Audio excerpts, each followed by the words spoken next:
The following is a product of Grayson Publishing. After a 42-3 loss to Pottsboro a week ago, Howe looks to get back on track versus a 1-5 Lone Oak team seeking their first district win.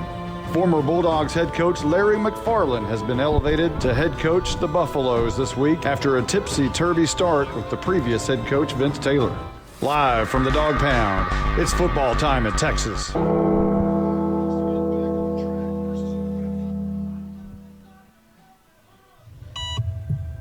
Warning, the following high school football game is not for the faint of heart. Kiss him goodbye. It is touchdown time in Texas. It's a Haley's Comet for the first time in his career. Please take all necessary precautions. Williams wide open, 20-10. Kiss him goodbye. They get a turnover and a bunch of Air Sigleskis. How about that, Arturo? Howe Bulldogs football is on HoweEnterprise.com and is brought to you by Sonic of Howe, Scoggins Funeral Home, Attorney Micah Belden, Bucksnort Barbecue, TechWave, and Meacham State Farm, Knight Furniture, Independent Bank, Star Auto Body, Torque Plumbing, Family Attorney Kimberly Killebrew, Juan Enciso Farmers Insurance, GCEC, the Old Man at the Coffee Shop, Summit Media Service, the Howe Athletic Booster Club, Baker AC and Heating, Pitt Exteriors. Haley's throwing the deep ball down the right side. He's got a man. It's caught Harmon, 45-40. Now get ready because it's football time in Texas on HoweEnterprise.com. Here's the voice of Howe Bulldogs football, Monty Walker.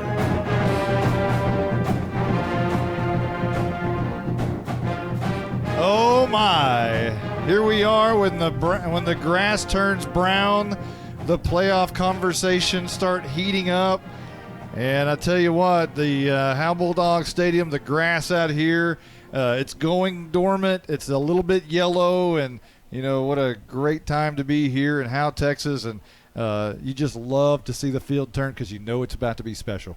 Football season is upon us here. Thankfully, there's no rain that's coming up to mess up the field or anything right now. So we got good weather, good atmosphere, and hopefully a win for the night for the Bulldogs. An old friend stops into Bulldog Stadium tonight, unexpected. A week ago, we would say, for sure, Larry McFarland, Howe's former head coach, has been thrust upon the head coaching position at Lone Oak all of a sudden this week after kind of a whirlwind of a week over there for the Buffaloes. They had their head coach that they hired a year ago, Vince Taylor, after the Van Alstyne game last week.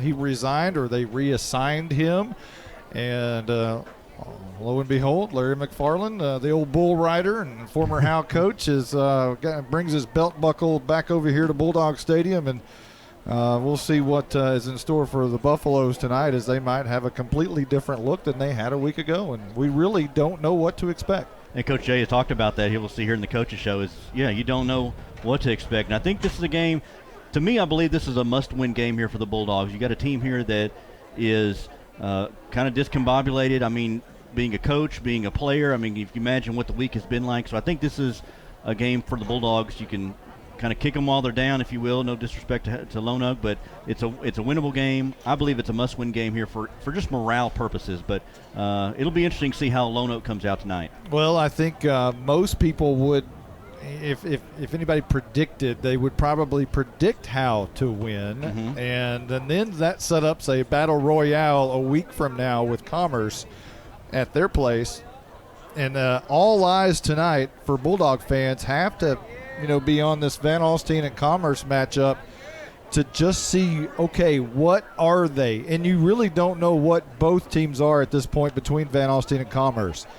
Van Alstyne struggled a little bit with Emory Rains, and then they were able to come back to win that game. Still not sure who's the better team of those two. And then Commerce, we've seen ups and downs from them. It's a test to see, okay, where are they on the field with Van Alstyne and the same.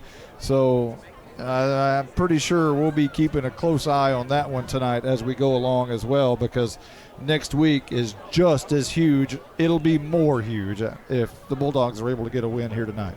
Yeah, these next two games, can really put you, determine playoff seeding. But if you can win even the next tonight, next week, and even the Van Alstyne game, you really set yourself up for some pretty good seeding. Well, let's go ahead and give you the hit exterior scoring drive.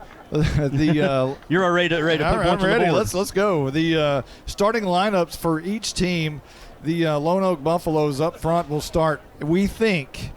We really, as we mentioned, Larry McFarland, new head coach, he might have shuffled everything up. Don't know. This is what we think we know. Starting left tackle, Joe McCallum. Left guard, Heath Kelly. The center, Gage Mock. The right guard is Christopher Hubbard Jr. and the right tackle, Zach Eisenberg.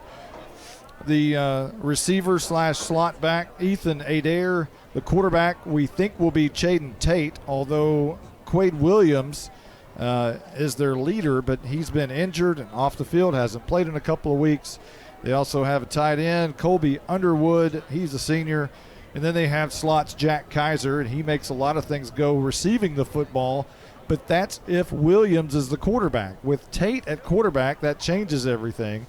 And Kaiser, who has had 18 receptions, 407. Hey, Mean Gene walks in the booth with us here.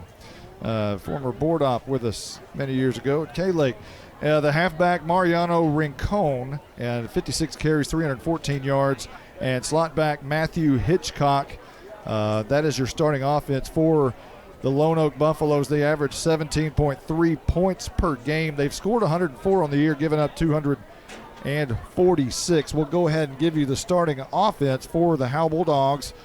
And a couple of people missing, but we'll talk about that. Journeying, left tackle. Jackson Adkins, guard. Colby Lappin, center. JC Helpenstelt, guard. Brantley Flynn, left tackle. Colby Wyndham, receiver. Jordan Jones, receiver. Arturo Louder, slot receiver. Carson Daniels, running back. Jalen Thornton, running back. Austin Haley, quarterback. So for the Buffaloes on defense, they'll start Gage Mock up front, Zach Eisenberg, and Colby Underwood. You'll notice here, with Lone Oak about the same size school as Howe, they start a lot both ways, just as Howe does. Now, it's one of the few teams in the district that Howe can match up with size-wise as far as the enrollment.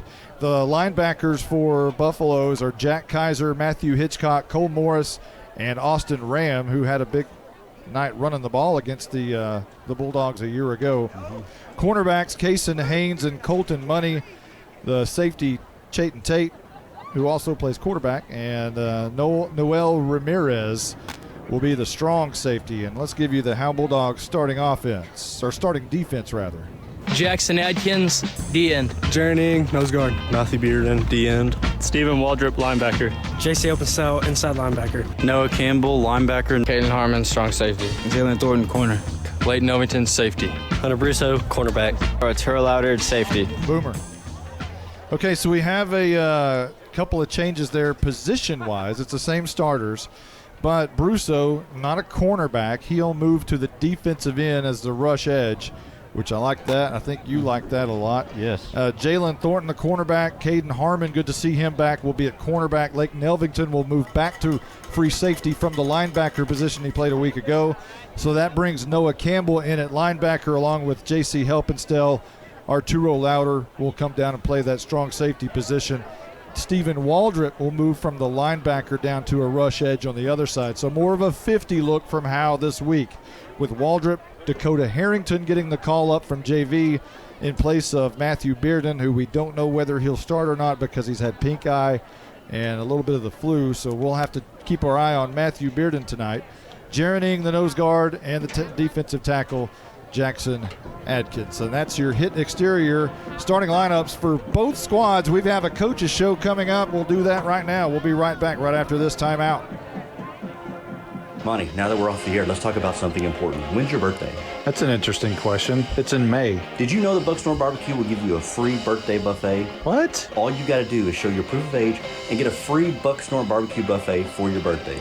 They'll even include the drink. Well, we're going to my parents for my birthday. Well, Buckstorm Barbecue will keep that offer 5 days before or 5 days after your actual birthday. Hey, I'll even go to Van Alstyne for that. Buckstorm Barbecue is located in downtown Van Alstyne. BuckstormBBQ.com. I'm attorney Micah Belden, and I will always be a Bulldog. I'm a proud graduate of Howe High School. The great leadership from our teachers and coaches helped me be able to become one of the few certified criminal law specialists in Texas. While I love the black and white, in trials, everything is not always that way. If you've been investigated, arrested, or charged with a crime in North Texas, you need to call me now at 903-744-4252 for a free consultation. I'm board certified by the Texas Board of Legal Specialization, Principal Office, Sherman, Texas. This is more than a bundle. This is way more than a combo deal. It's your sanctuary, your home field. It's where everything happens. This is your home, your car, your memories. And you want to be sure they're protected with home and auto insurance. As your State Farm agent, I get it. That's why I'm here to help life go right. My name is Ed Meacham, and I'm your Howe State Farm agent. Give me a call at 903-892-3923 or on the web at mredinsurance.com. Since 2011, Scoggins Funeral Home and Crematory has walked with hundreds of families through the most overwhelming time of their lives. Their job is simple: to make this season a little easier. What you can expect is a no-pressure, people-first philosophy, custom services for memorials that you'll remember forever, and reasonable pricing. Tommy and Bobby K. Scoggins have built a reputation over the past 30 years in the funeral business for making every family feel at home. Visit ScogginsFuneralHome.com or call 903-482-5225. Welcome to the Howe Bulldogs Coaches Show with Bill Jailing. The Coaches Show is brought to you by Summit Media Service. Now let's join Monty Walker with Bulldogs head coach Bill Jailing. All right, Coach. Pottsboro, a great team last week. You had some opportunities to stay in the game. Talk about that a little bit. Yeah, Pottsboro is a very good football team. We knew that going into it. We did have some opportunities early in the game that could have depicted how the outcome of the game could have changed a little bit. But, costly fumble in the beginning and then missed field goal, not scoring when we got in the red zone first or second drive hurt a little bit. But you know what? I tip my hat to Pottsboro. They're a good football team. They're very good. They got a lot of talent on that team. But, I thought our kids played well. I mean, I would have liked to have seen some things differently. But overall, against the number 4 team in the state, I was pretty happy with what we did. It was funny. One of the chain guys working on the side, those are Pottsboro guys. They even said, that this has been the most physical and hardest game that they've watched all year long for Pottsboro. So that's a compliment to our team and our kids. Caden Harmon's been missing a couple of weeks now. How's the health of your team overall? That's a good question.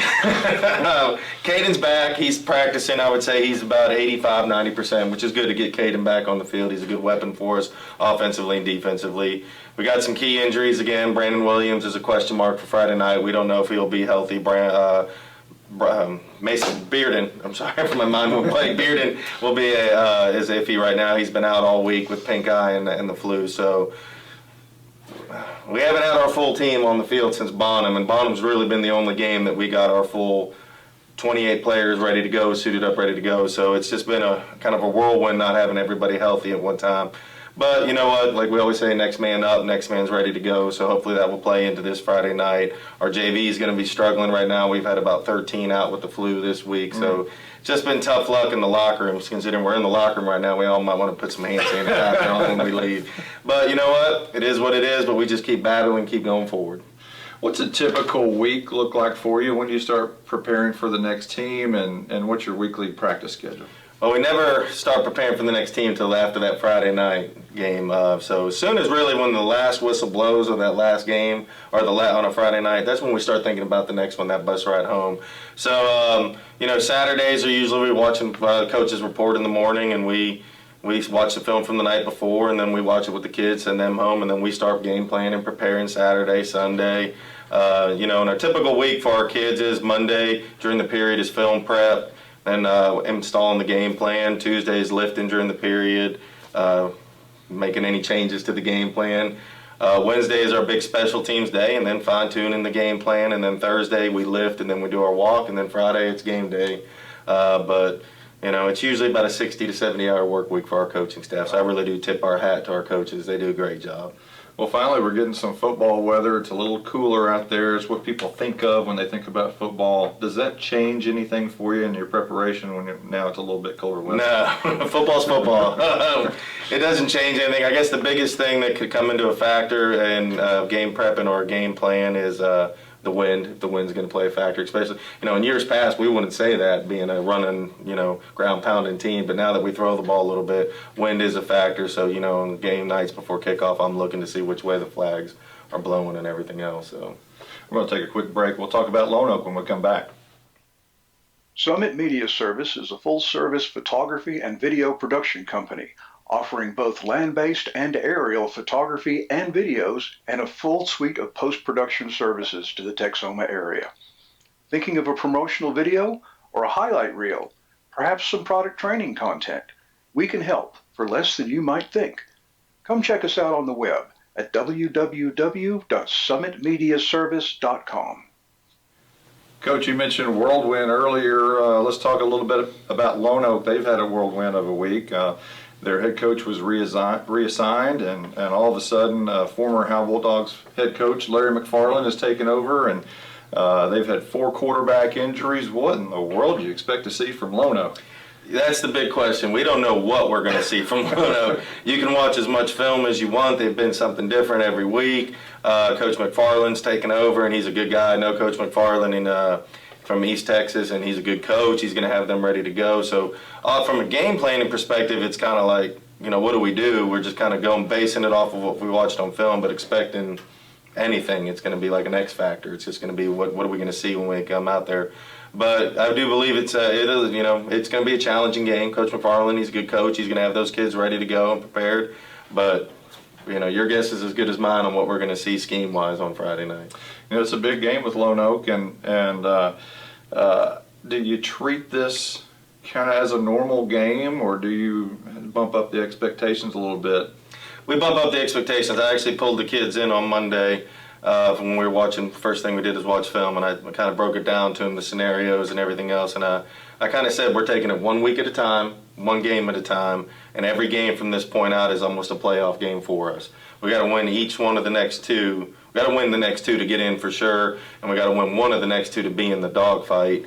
But if we win out, now you're looking at a whole different scenario, which, we've been saying since the beginning of the year the VA game is going to mean something to us, and it is going to mean something this year. It could mean us playing for a 2 or 3 seed, or it could mean us getting us in the playoffs. So, it's 1 week at a time, 1 game at a time. Every game from here on out is a playoff game.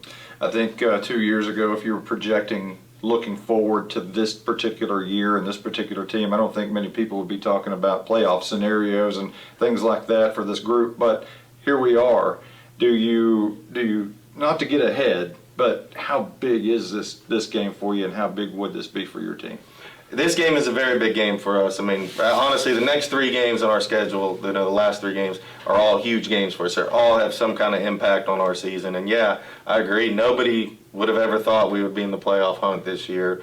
And, the fact that we are in the playoff hunt is a big credit to our senior class, big credit to our coaching staff and our kids for just buying into the program and just keep battling through all the adversity that they've had to face. But yeah, every game is huge right now, and it's going to be a big one this Friday night. We got to take care of the first one. Like we said, at every home game, you need to be there. We need everybody to show up, especially now that it's getting close to playoff time, and Howe needs a big crowd, needs you there. So if you can be there, be there. If you can't, if you're out of town, listen to HoweEnterprise.com. We'll have the game live for you, and you can also pick it up inside the stadium, so bring your headphones, 99.9 FM. Hello, Bulldog fans. This is Juan Enciso, your local farmers insurance agent here in Howe. We're here to assist you with your insurance needs, including auto, home, life, business needs, and more. We're vested in the community because we are the only insurance agent in Howe. Our office is at 403 West Hanning Street, or we can be reached by calling 972-382-6121. We're also on the web at farmersagent.com/JEnciso. I have the knowledge and experience to help you better understand your insurance coverage options. Call me, Juan Enciso, at 972-382-6121.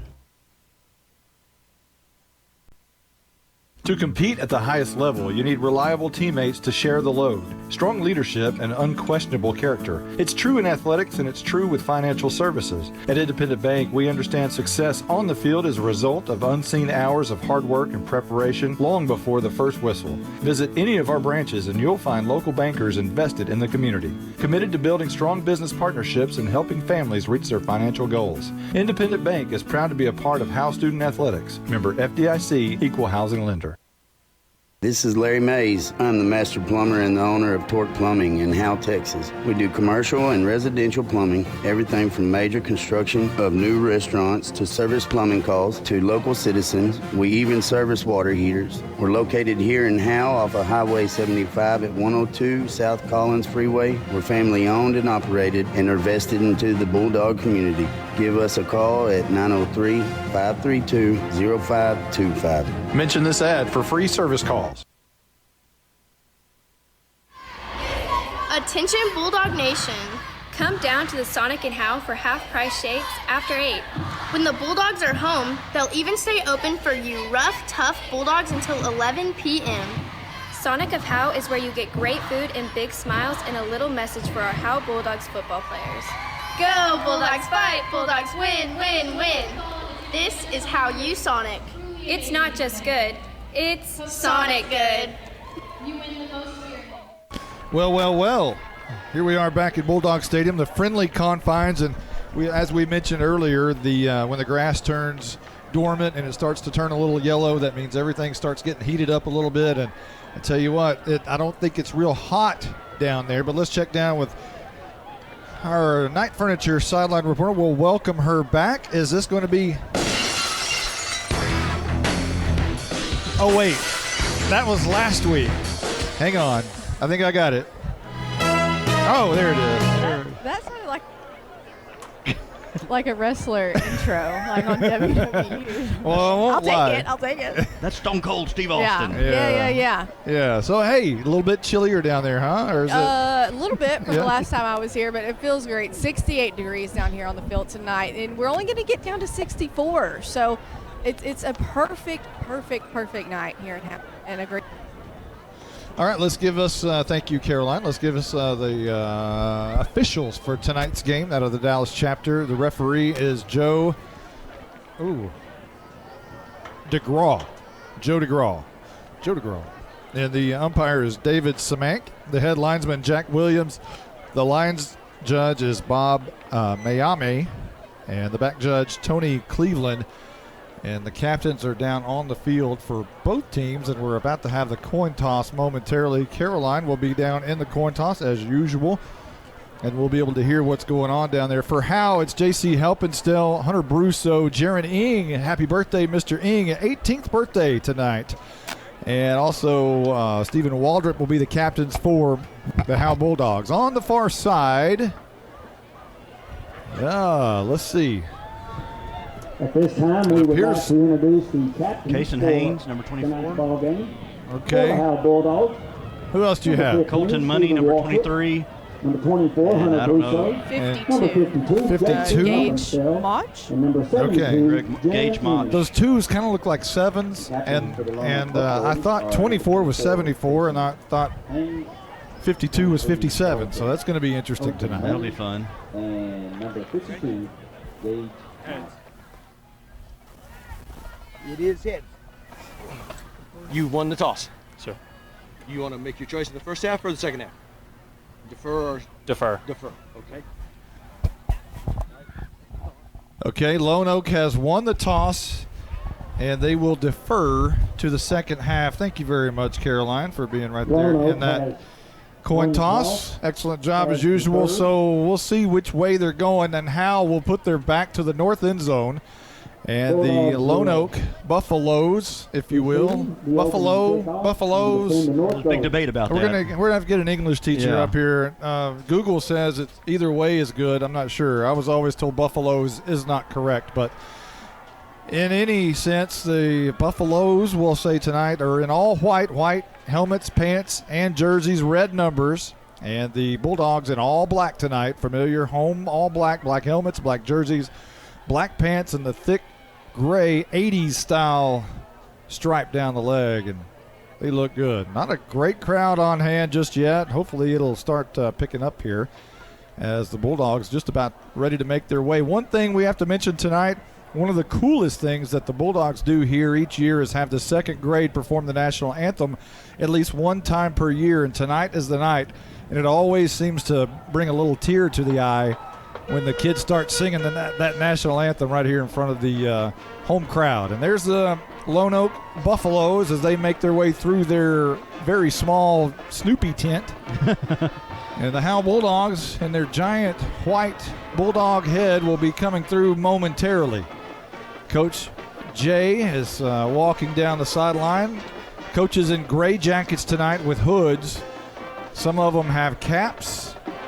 And Coach Jay, the familiar visor that he wears even when it's cold. Mm-hmm. So now I think we're ready for the Bulldogs to come out. No sign of the second grade, however, though. And Angie List, the music instructor, has been in charge of this for all these years. And now she was a little sad talking to her a little bit ago that she no longer is in charge since it's a new school and they're at Summit Hill Elementary. They have a new music instructor over there. Here's the Howe Bulldogs coming through the big tunnel.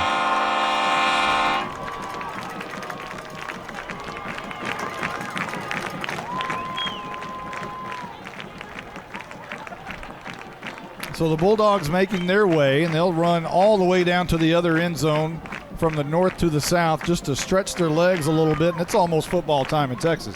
You know, the national anthem there by the kiddos. I've only been a part of the Howe program for a few years, but that is a really cool deal they do there with having those kiddos sing the national anthem. That's so, really neat. Yeah, and one thing we got to point out, the student section, I don't think that's for Larry McFarland, but they're all wearing cowboy hats. They're all down there and dressed up as cowboys. And, of course, you know Larry McFarland, the old bull rider, a true cowboy. He's got his big cowboy belt buckle on tonight. Mm-hmm. One of the few times you'll see him without the cowboy hat is when he's actually on the football field. So, and he is the head coach for Lone Oak as of this week. And here's the second grade making their way out on the track, and we'll get a chance to listen to them. The second grade class. And you can hear the PA announcer Roger Tidwell as he introduces the second grade class. And there's a lot of kids still making their way on the track. So Father God, I thank you here's the prayer. so much for everybody who's gathered here tonight for both teams. I pray for a safe and thorough game and for everybody to have a safe ride home. Amen.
About that. That's cool. Really cool.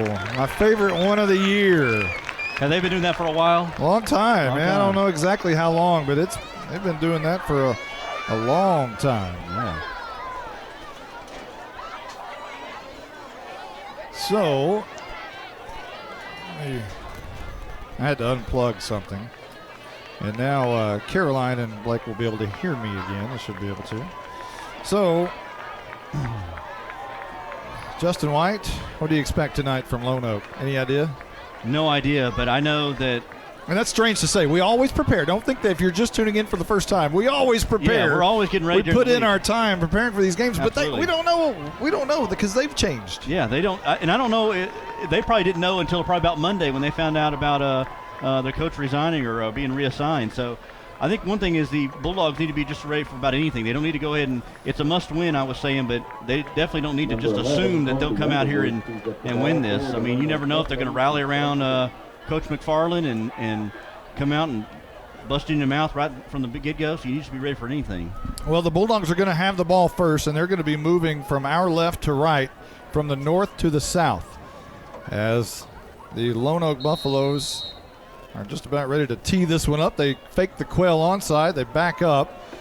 Doing the kicking for Lone Oak will be Colby Underwood, and he'll bang it deep on the Tech Wave kickoff. It's going to go to Waldrop, who will pick it up at the 30-yard line, coming right up the middle of the field, and finally corralled by 6 or 7 white jerseys, and Howe will set up shop for the first time tonight right around the 35-yard line. 15, This Bulldog offense will be just a little bit different. They still haven't got their full crew of weapons out there. We'll be missing Brandon Williams tonight, even though they got Caden Harmon back. Now we see Matthew Bearden is suited up. We were told, of course, if you listen to the coach's show, pink eye and a little touch of the flu, but he's out there. So don't know what that means, if he'll start on defense or not. Right now it's 1st and 10, left to right for Howe. Austin Haley in the gun with 2 receivers to the near side, and Thornton to the left. He'll go in motion, and they throw the screen pass out to Thornton. Makes the catch, looking for a block, gets a block, and a flag is down, as they'll say that the block was going to be in the back. And I think that's going to be on possibly Jordan Jones, but it'll be a blocking foul against Howe, and Thornton didn't go much anywhere anyway, but it's going to be a holding call on Carson Daniels, we're told.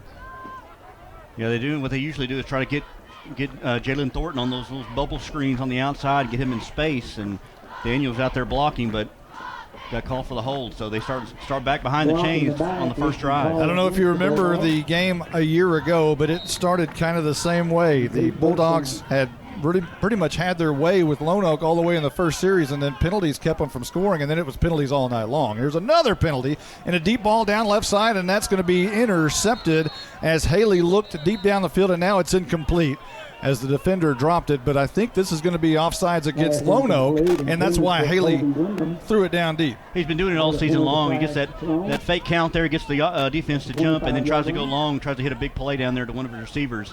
And just about every defense on the schedule has fell for it, and Lone Oak was no different. So at least they get 5 yards of that back from after the hold. So we've run 3 plays, but haven't officially ran one yet. It's still first down and 15. Haley wanting it. He's got 2 receivers to either side. It's Jones and Harmon near side, and up the top is Thornton, and I believe that's Wyndon. And this is going to be a screen pass to Thornton, far side, maybe a couple of yards, and maybe at the line of scrimmage. Not much doing there. It's going to be second down at about 15. Well, they went to the right side on the bubble screen. This time they went to the left side.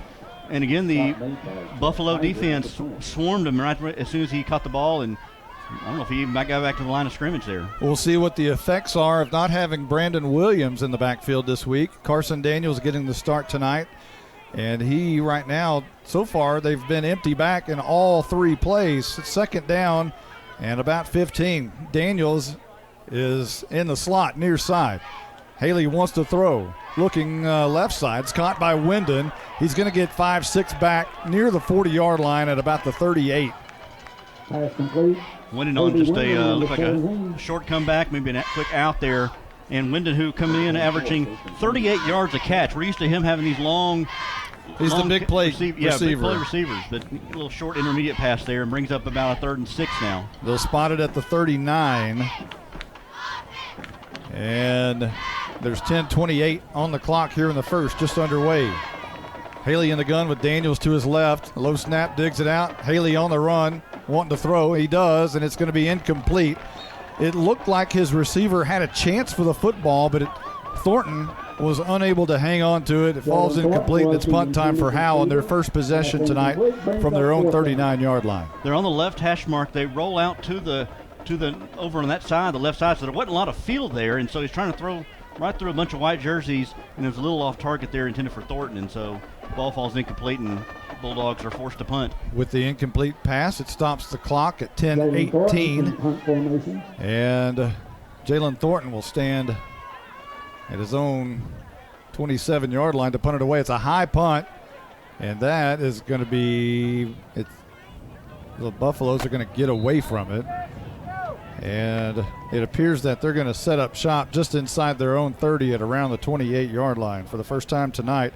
This is what I worry about, is some kind of a big play halfback pass type situation right here just to kind of get Loosen them up. Get the lead early, and I would imagine it would be ground and pound time for Lone Oak tonight, but we don't know what to expect.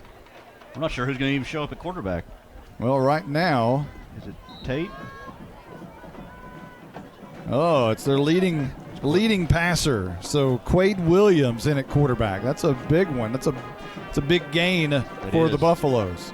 So a man in motion, and Williams is going to hand off. No, he's going to keep it around the right edge, and he's pretty quick, and he's going to escape and go out of bounds after about a 5-yard. Well, they'll say he stepped out early, and after about a 2-yard gain. 2nd down and 8 coming up. Run that read option there, and Quade Williams, who had a pretty good game last year against the Bulldogs there in Lone Oak.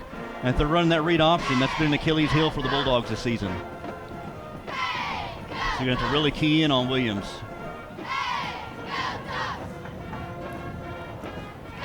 He was in sweatpants during warm-ups, but they kind of threw a wrinkle there and sent him out. Here he is. 3 receivers to the near side. Williams drops back 3 steps, setting up the screen on the right side. It's going to be caught and trying to spin out of a tackle, but can't. Brought down hard by guess who? J.C. helping still, and it's going to be 3rd and long. Trying to throw a wide receiver screen there to get there to the receiver, and helping still came through, read it all the way. The leading tackler on this team come in there and broke that thing up. Was able to have a selfie before the game with the birthday boy Jaron Ing and helping Stell. Good moment for an old Bulldog. That was a cool picture. 9:52 on the clock. 3rd down and long coming up for Lone Oak. As Williams will be in the gun. I've yet to see who's in the backfield with him, and I believe that is Rincon, but this is going to be a pitch to near side and trying to find this corner, and does for just a moment, and then hit hard again. Guess who? JC helping still brings down Dylan Bell, the ball carrier. Helping still once again.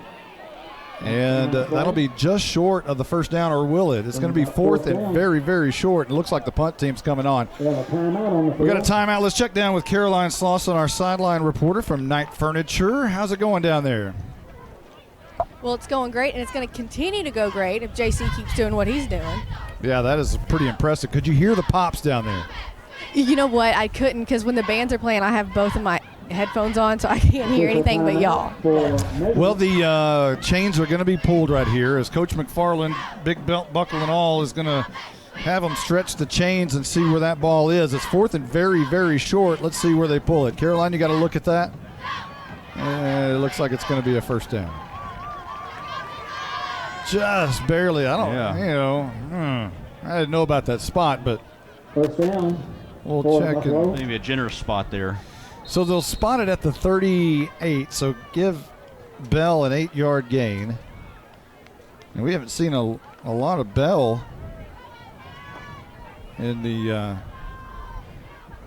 stat sheet or anything so far this year. Now, is that Bell or Ram? I know their 7s are looking like 2s out here. And maybe it is Ram. Maybe that's what it is. Right now in the backfield is going to be Rincon along with Williams. And this is going to be a handoff straight up the middle, and that's Rincon for 2 yards to the 40-yard line. Interesting. They came off the sidelines there while they were doing the measurement and came rush to the line there real quick and then ran into Rincon, but Bulldogs stayed home there and able to make a minimal gain, their 2-yard gain there on the handoff to Rincon. The Buffaloes nearing midfield at their own 40-yard line. 8:41 on the clock and rolling here in the 1st quarter. No score just underway from Howe, Texas. Bulldog Stadium, the oldest active stadium anywhere in North Texas. Only the Cotton Bowl is older. That's not even a high school field. 2nd down and long. Rincon, this is going to be Williams throwing a quick hitter out to the right side. It's incomplete. Harmon was in coverage, intended for the receiver Jack Kaiser. We told you in pregame that he was the leading receiver for the Buffaloes. 18 catches, 476 yards, and 6 touchdowns on the season. But that's before Williams went out, and we were expecting Chaden Tate tonight, and you weren't going to get that from Chaden Tate. And McFarland is an old-school coach. He plays his cards close to his vest. I even asked him last night who his quarterback was going to be, or asked him if this was going to be the quarterback, and he said yes, and turns out it's not. 3rd down and long. Williams rolls out right, wanting to throw, being pressured, and now it's going to be incomplete. Pretty good coverage out there by Arturo Louder. Brings up another 4th down situation for Lone Oak. However, this one is not like the last one. This one is 4th and about 8, and it's true punt time for Lone Oak as Jalen Thornton will go back deep for the Bulldogs and stand somewhere around the 30-yard line to return this thing. Louder had good coverage there on Waldrop, was coming there rushing from his backside as Williams was trying to roll out. So good coverage and good pass rush there by the Bulldogs. 8:13 on the clock. Lone Oak still in punt formation, still waiting for a player to come. Rincon is late getting on the field. And Underwood going to punt this one away. Stands with his left foot touching the 30-yard line. Takes a running start. Low line drive kick. Going to send Thornton back. This one's going to be picked up near the 15-yard line. Left side looking for a room. Finds a seam for a moment. Puts his foot in the ground near the 50. Look out. Foot race 40, 35, 20 and down. Well, I got ahead of myself. He's right at the 29-yard line. A great return by Thornton, who caught a seam and was shot out of a cannon. Got that on the bounce there and broke a couple of tackles. I thought maybe he was going to be down there after about 5, maybe 10-yard gain, and then some way came out of the mass of humanity there and was off to the races, and a touchdown saving tackle there by the Buffalo punter. I was trying to figure out who was going to catch him. I thought he had a straight line to the end zone, and for some reason he made a cut. I wasn't able to see it. Maybe I'll catch it on the film and understand why, but I was looking at it thinking he was gone. I guess that white jersey in this yellow field maybe kind of just kind of blended in. Yeah. Here's an I formation with Carson Daniels, the fullback, handoff Thornton, straight up the middle, looking for a block, gets a block, and this is a pretty good gain on first down. And is still fighting for yardage and still being pushed forward, close to a first down. That one was going to be a gain of about 6 yards, but all of a sudden, bam, they're moving the sticks. It's 10-yard gain. Got a good hole there for Thornton and got there, about a 6-8 yard gain, and then pushed his way forward there. Make it 11 yards to the 18. He's the leading rusher, the leading receiver on this team. Only had about 11 yards last week, so trying to pick up something. Whistles before this one can get underway. Again, we were trying to talk a moment ago, and this was a uniform malfunction by the Lone Oak Buffaloes. One of the players had his knee pad sticking out of his pants, so they corrected that issue. It's 1st and 10, I formation again with Daniels and Thornton dotting the I. Haley with a flag down, deep down left side, looking for Wyndon in the end zone. It's incomplete, and this is going to be a flag down on Wyndon. Or on the play, not on Wyndon, but on the defender. So we'll see which flag they want to keep, and I'm sure it's going to be the big one. Yeah, you had a man jump off sides, and then you try to go down Wyndon on the free play, and he got interfered with. And that ball was going to be uncatchable. Wyndon wasn't going to be able to get that. It was all over off his left shoulder. He wasn't going to be able to. I don't think you can rule it uncatchable. No. It wasn't uncatchable, but he wasn't going to be able to get to it, though. He was having a problem adjusting to it. So the Bulldogs all of a sudden in great shape. They'll push this one on the penalty way deep down in Lone Oak territory. It'll be a 1st and goal situation near the end zone at about the, what are we going to call that, the 3? 3, maybe 4. I think it'd be 3. First down and goal. So first down for Howe, and this I formation is seeming to work a little bit. And the Bulldogs line up in it again. 2 receivers to the near side, I formation. Haley under center. And a little exchange, and here's Thornton, and he is in for the touchdown. Touchdown time in Texas, and Howe strikes first blood at Bulldog Stadium. 7:12 left to go in the first. As a little bit of an exchange problem perhaps, but Haley corrected it immediately, handed off to Thornton, and Thornton did the rest. Yeah, just a small hiccup there, but good block, a good lead block there by Carson Daniels, went behind his left guard, and Thornton able to squeeze his way in there. And the PAT by Flores is going to be good. Howe leads 7-0 early with 7:12 left to go in the first. We'll be right back right after this timeout. If you've ever been in an automobile accident, who do you trust for your needed repairs? Star Auto Body is Texoma's most trusted body shop, serving all of Grayson County and surrounding counties since 1992. Star Auto Body is locally owned and operated, Services include major collision repairs with or without insurance claims, minor cosmetic repairs, parts replacement, and refinishing. Choose Star Auto Body and Alignments in Howe, Texas, 903-532-5365. Star Auto Body of Howe, Texas. This is attorney Kimberly Killebrew. I'm a Howe resident with 27 years experience practicing family law. I service the greater North Texas area, including Grayson, Collin, and Denton counties. Call 214-432-1595 to schedule a consultation to discuss your divorce, child support, custody, or family law needs. Mention this ad and you receive a free 15-minute phone conference. In-person appointments are available in Grayson County or our principal office in Plano, Texas. We're ready for the Tech Wave kickoff. Flores bangs this one. A low line drive kick going to be taken at about the 10-yard line. Coming up the right hash, looking for some room, and quite a bit of room up to the 35-yard line is the Lone Oak returner. And that one appears to be Kaiser on the return. So your Tech Wave kickoff is returned about 25 yards, and your hit exterior scoring drive recap. All of that for 3 plays, and I don't even think it was 3. It might have been actually 2 because of the penalty. Yeah. So I think officially 2 plays, 71 yards on the drive, and it was a 3-yard touchdown by Thornton to push it in for Howe, 7-0 with 7:18 low, and now there's 7:05 on the clock as the Buffaloes start their drive from the 40. And this is a pass out right side caught 10 yards, and a first down for Lone Oak. And they'll move the sticks into Howe territory for the first time tonight. I tell you what, with Quade Williams back there, or in there at quarterback, he is a threat to throw and run, and threw a quick pass over there to the receiver over on that right side, get them a first down. So he's the one that makes this motor go here for the Lone Oak offense. Without question, they're able to do so many more things with him at quarterback, and they'll send 3 receivers out near side. Kaiser, the favorite receiver, is in the middle of the 3 on the near side. And Williams looks that way, now flushed out of the pocket, rolling right on 1st and 10, down deep down the field, and that pass is going to be caught for another first down. That'll move the sticks, and on the reception this time again is Kaiser, as those two love to connect. And now all of a sudden the Buffaloes are down at the Howe 31-yard line. He got flushed out of the pocket, kind of off balance, off one foot, right in the middle of traffic, and somehow found Kaiser there in the middle of the defense there, the Bulldog defense there. And so dangerous throw by Williams, but he was able to succeed and get the first down. Matthew Bearden on the sideline as the Bulldogs counting on Dakota Harrington to fill his place. First down and 10. Williams pumps, throws deep ball down the right side, and it's going to be overthrown. Caden Harmon in coverage, as it appears they might have been looking for Underwood on the far side. Number 5, Caden Harmon.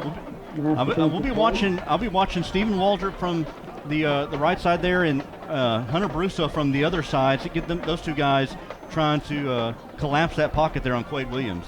Well, it was Kaiser again they were looking for. Isn't that right? Yeah, it was Kaiser again. He loves to throw it to Kaiser. Second down and 10.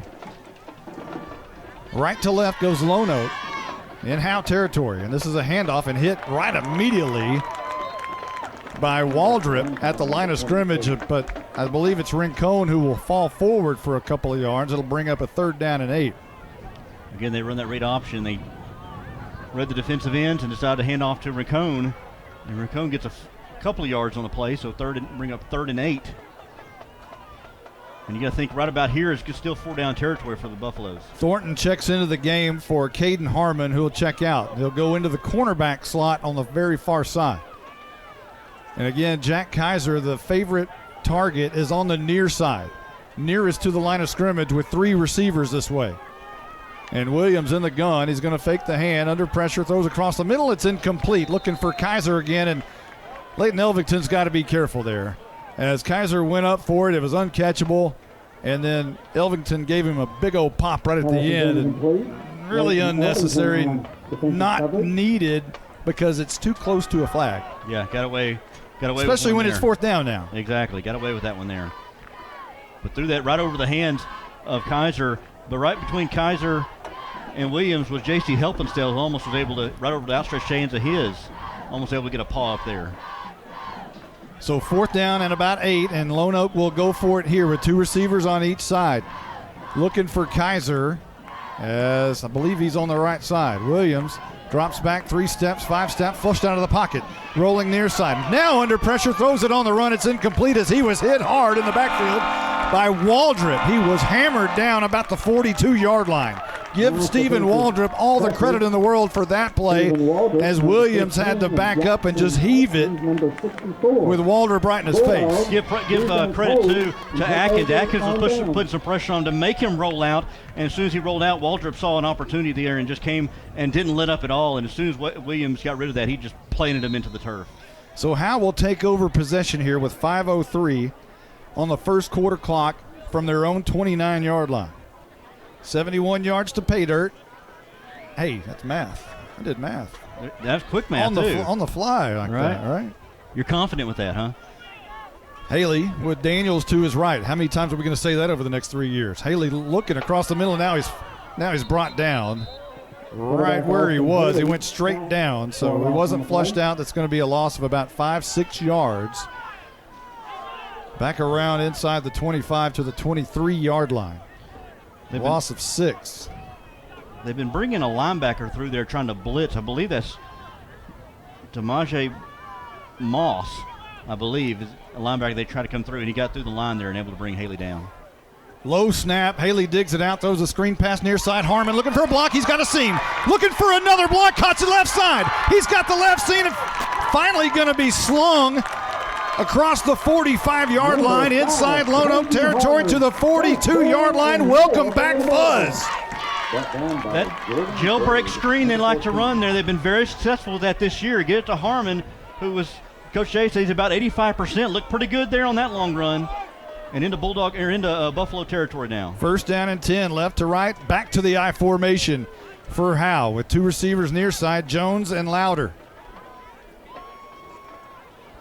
Lone Oak showing blitz, and now Howe will back off and look to the sideline for the new play. They stay in I formation. Haley under center, and he's going to hand off to Thornton, left tackle. And he rolls forward and cuts on a dime to the 39-yard line. Jalen Thornton, gain of. Like we said, you get all these guys going here. You get Harmon going. You get Jalen Thornton going. Get Jones involved. This offense can be really exciting to watch. After this play, we'll try to check down with our Night Furniture sideline reporter, Caroline. Glad to have her back. Yes. They were playing all this Texas country music here in the pregame. She must have felt right at home after her journey last week. 2nd down and about 7 for Howe as Haley's going to hand off right side. Carson Daniels, his first carry of the night. It's good for 3-4. Still fighting, pushing towards the 1st down marker as there's a pile of about 20 individuals, and they were going in the Howe direction near the 1st down marker. It'll be 3rd down and 1. The young freshman getting some love there. Moving the pile almost up to the first down mark. 6-yard gain for Daniels. And this will be a handoff to Thornton again. And he's got a lot of room looking for a seam, and he's got it. 10, 5, kiss him goodbye. It is touchdown time in Texas. Jalen Thornton. A big hole open up on the right side of the line. And Jalen Thornton was able to just run through it like nobody ever touched him. And Jalen Thornton with the 2nd touchdown of the night. Wow, that's going to make Caroline a little bit more happy down there, I'm sure, as we're ready for the PAT. Haley to hold, and Kevin Flores to kick. He's been near perfect all season. The snap is good, the hold is good, the kick is up. It's right down the middle, and it's good. And Howe with a 14-0 lead here early on. We'll take a quick timeout. We'll be right back right after this. At Grayson Cullen Electric Cooperative, GCEC, we have been around for over 80 years and are governed by 7 principles: open and voluntary membership, democratic member control, members' economic participation, autonomy and independence, education, training, and information, cooperation among cooperatives, and concern for community. One of our communities is Howe, Texas, and GCEC is proud to support the Howe Bulldogs. My My name is Michelle Walker, Vice President of the Howe Athletic Booster Club. On behalf of the board, we'd like to thank you for your support. Our mission is to support all Howe athletes, girls and boys, middle school and high school. We do this by purchasing new equipment and other items. Without these funds, our athletes would not be where they need to be. It's only $25 to become a member. Hey, this is Coach Jailing. Our motto this year for the Howe Bulldog football team is all in. And all in means our football team, community, parents, everybody. We need everybody to be all in this year, and that includes you guys joining the Athletic Booster Club. All right, we're ready for the Tech Wave kickoff. I want to, again, thank Gene Quan for being up here with us tonight. He's my old board op back in the K-Lake days when we were doing McKinney ISD football. Good to have him up here with us. Here's the Tech Wave kickoff, going to be banged down to the 20-yard line, taking up the near seam from right to left, spinning out of a tackle, and now going from one side to the other and finally brought down at the 30-yard line on a good tackle by Caden Harmon. Your hit exterior scoring drive recap, 5 plays, 71 yards. Didn't I do the math earlier? 71 yards on the drive. And there's 2:51 on the clock at the end of that drive. It was a 33-yard touchdown by Jalen Thornton. And again, after this play, we're going to keep trying to talk to Caroline Slauson. Tie ball game, Van Alstyne and Commerce early on. About 5 minutes left in the first quarter. We're going to keep our eye on that game. Yes. First down and 10, right to left for Lone Oak in all white. 2 receivers to either side now, a man in motion. And Williams into the game, wants to throw it back. No, it's going to be the trap back to the far side. Rincon has it, a first down run and more. Near midfield and down right there at the 50. So a nice pickup for Lone Oak on first down. And they'll move the sticks. A handoff there. Good pursuit by J.C. Helpenstale as far as a touchdown-saving tackle, because that was for a long run there out to midfield. Caroline, we haven't forgot about you. We're coming down there. I'll tell you what. Well, they're kind of taking their time. We'll give you a full one here in just a second. First down and 10, right to left. As Lone Oak has some big kids on that offensive line. They really do. Left tackle is enormous. And now a pistol-type formation for Lone Oak. Actually, Rincon, I guess, will stand a little bit offset with 2 receivers either side. Williams, handoff. Rincon, no, he keeps it. Flushed down, and he's going to try to heave it down the field, incomplete. That'll bring up second down and 10. Caroline for one of the few times in the game. Guys, I did have a lot of fun last week, but I am so glad to be back. I don't know if y'all noticed, but Jalen gave the old Zeke feed me sign after that touchdown. That's awesome. Love that. And they'll keep feeding him, too, as long as he gets runs like that. So we have a new score. Commerce takes the lead over Van Alstyne with 3:02 left to go in the first. Interesting. Yeah, that'll tell you. We're going to learn a lot tonight from that game. I'm telling you, we're going to learn a lot. Here's the pistol formation again. Williams, he fakes the hand, flushed out of the pocket near side, flag down, throws it deep down the field. Harmon in coverage, and it's going to be incomplete, looking for Jack Kaiser. And another flag. There's flags on the deep end of one field and deep on the other, so about 40 yards apart. I think Waldrop was held offensive hold there against the offense there. Somebody held Waldrop, and then I believe it's going to be a pass interference maybe on the Bulldogs, so this may be offsetting penalties. The Blizzard, Blake Burnett, had a stat for us earlier. I wasn't able to hear it, though. Maybe he'll give that to us again. Against the Bulldogs, they will offset. Jalen Thornton has 4 carries for 51 yards and 2 touchdowns. That was a stat. That's a pretty good stat early on for Mr. Thornton. So I guess we have offsetting penalties there.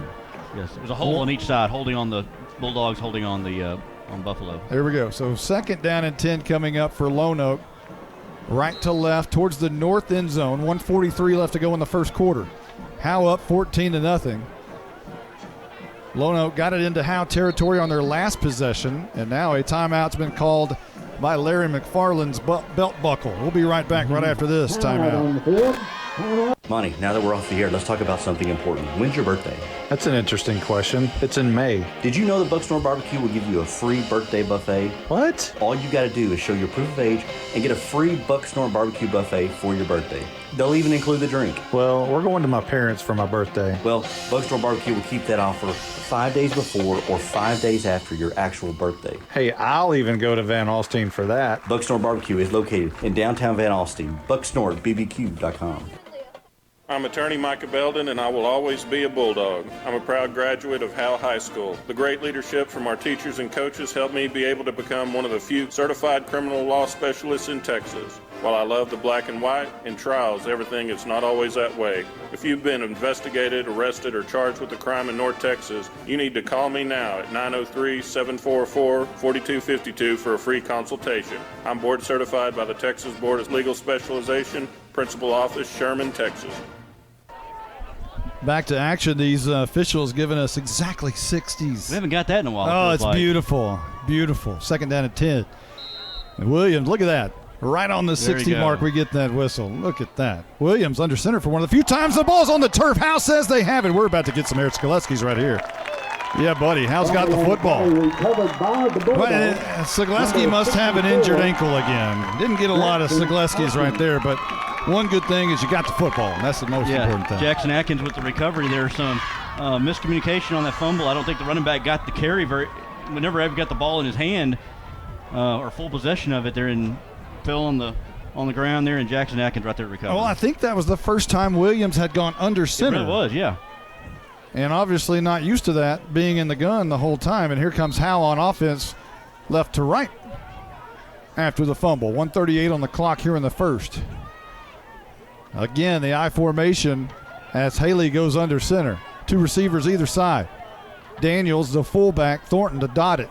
And Daniels gets the carry right side, and he's brought down at the line of scrimmage for no gain. It'll be second down and 10. They try that quick hitter sometimes, get to the fullback. Brendan Williams has had some success on that this season and try to get Carson Daniels some love, only about a yard there on that quick run. Yeah, they'll give him a yard from the 48 to the 47. Second down and 9. As now they go back to three wides on the near side and looking at the jet sweep, and this is Thornton on the jet sweep near side, and he bangs through two defenders, still on his feet somehow, dragging 3-2. Somehow still going is Jalen Thornton for a first down. Unbelievable. You can't tackle him. You got him trying to move the ball, then you get Brantley Flynn and you get JC helping down there, and they try to move the pile of humanity a few more yards and enough for a first down.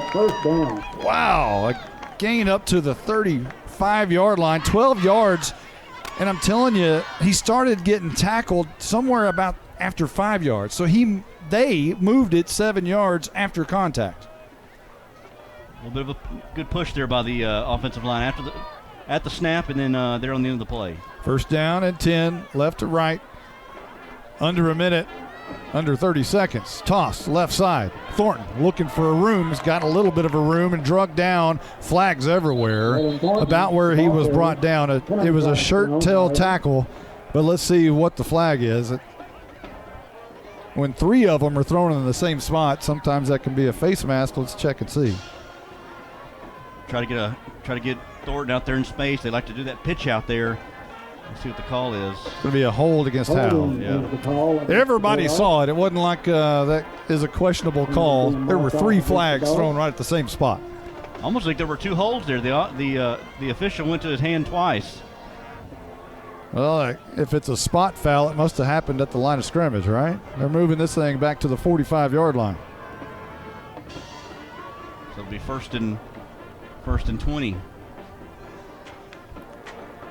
Right now, this is a bunch formation in the backfield. Two receivers wide on either side, but there's three men in the backfield. Pistol formation. Thornton gets it straight up the middle, looking for a seam, and he has a couple to about the 43. They were expecting more yardage than that with Harmon and Daniels in the backfield, standing on the side, on each side of Haley, who was in the gun, and Thornton dotting it. And that appears to be the final play of the first quarter. It's been a pretty good one for Howe, I'd say. Anytime you got a 14-point lead, that's a pretty good one. We'll take a timeout. We'll be right back right after this. This is more than a bundle. This is way more than a combo deal. It's your sanctuary, your home field. It's where everything happens. This is your home, your car, your memories. And you want to be sure they're protected with home and auto insurance. As your State Farm agent, I get it. That's why I'm here to help life go right. My name is Ed Meacham, and I'm your Howe State Farm agent. Give me a call at 903-892-3923 or on the web at mredinsurance.com. Since 2011, Scoggins Funeral Home and Crematory has walked with hundreds of families through the most overwhelming time of their lives. Their job is simple: to make this season a little easier. What you can expect is a no-pressure, people-first philosophy, custom services for memorials that you'll remember forever, and reasonable pricing. Tommy and Bobby K. Scoggins have built a reputation over the past 30 years in the funeral business for making every family feel at home. Visit ScogginsFuneralHome.com or call 903-482-5225. Ball placed at the 44-yard line on the Lone Oak side of the field. Howe traveling that way, now flips it over to the north end, headed toward the north end zone. And this is a handoff to Leighton Elvington up the middle, and he gets a carry for the first time this year out of the backfield. And that's good for about 3 yards. As I believe we were talking with Coach Jay after the coach's show, and he said something about Leighton Elvington having a little bit, or he had enough maybe pea and vinegar in him to carry the ball a little bit. That's an interesting, get him in. I think that's what it was said, something like that, if I remember. It's nice, get just another threat there. See if they can get him involved in the ground game. Third down and about 15 for Howe. Haley wants to throw, swing pass near side. Louder has it on the run, looking to get right up the middle of the field. He's fighting for yardage. It's going to be a pretty good gainer. That'll set up a fourth down and manageable 6 yards for the Bulldogs, as Louder on the bubble screen near side made a good catch and run. Got on the bubble screen there. Colby Underwood came in there and almost got a hand up there to knock that down. But just maybe to the right or the left of that hand that came up and get it to Louder. And this is 4-down territory as they're down at the 30-yard line of Lone Oak. 10-yard gain. Ooh, I feel that air. It feels good. Mm-hmm. You work a sweat up here, don't you? Yeah, fourth down and about 5. Haley in the gun. 3 receivers to the right, 1 to the left. Haley wants to throw, flag down, throwing it deep down. This is going to be intercepted at the 12-yard line. Coming near side. Keep in mind there's a flag down, and now Colby Lappin is going to make the tackle just this side of midfield. But let's check the flag, as I think there's a reason Mr. Haley threw it deep down the field to Wyndon. Yeah, they've been trying to do that all night long. They've been threatening to blitz there, and they caught him. They've been trying to time the snap count there, and caught him on the wrong side of the ball, I think. Well, let's hope, because that's the reason Haley launched it down the field. Mm-hmm. Yep. And you'd hate for it to be a different type of penalty when you think you got one thing and you're getting the other. So well, it's taking a lot longer than I thought to call an offside. This is going to be a offsides against Lone Oak. And okay. Wow. It just took a while to get to. And now a hold. What? He was given the hold sign there. So maybe a illegal blocking the back on the return. I see. But it should negate. It should only be the defensive foul, right? They're going to take the holding or defensive illegal use of the hands, right? They'll take the penalty offsides. Yes. Then it should give them a first down. If not, it's going to be very close, and they may have to pull the chains on it. I think they're going to have to. He put a fourth down sign up there. And this is going to be really close, because it's going to be right at the marker when they move the ball. It's going to be right at it. I mean, really close. And I don't know if Caroline has a chance to see if that's going to be a first down or not.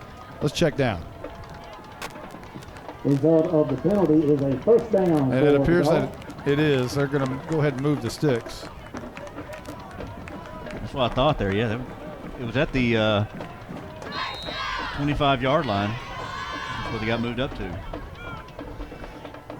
So here we are, 1st and 10. Haley, handoff to Leighton Elvington, cutting and knifing his way through the middle and for about 3 yards. You know what we need, Caroline? We need an interview with Michelle Carney. She never gets any airplay. You're going to surprise her here, huh? Yeah, let's see if she'll talk to us. Does Caroline hear us? Okay. So second down and about 7 after the pickup by Elvington of about 3 yards. I hope Carson Daniels is all right as Elvington's in the game. Haven't seen Daniels in a little bit. Maybe just getting a breather. But ball placed right about the 2-yard line. There's 9:46 on the clock, and now a timeout has been called. We'll take 1-2. We'll be right back right after this. Hello, Bulldog fans. This is Juan Enciso, your local farmers insurance agent here in Howe. We're here to assist you with your insurance needs, including auto, home, life, business needs, and more. We're vested in the community because we are the only insurance agent in Howe. Our office is at 403 West Hanning Street, or we can be reached by calling 972-382-6121. We're also on the web at farmersagent.com/JEnciso. I have the knowledge and experience to help you better understand your insurance coverage options. Call me, Juan Enciso, at 972-382-6121.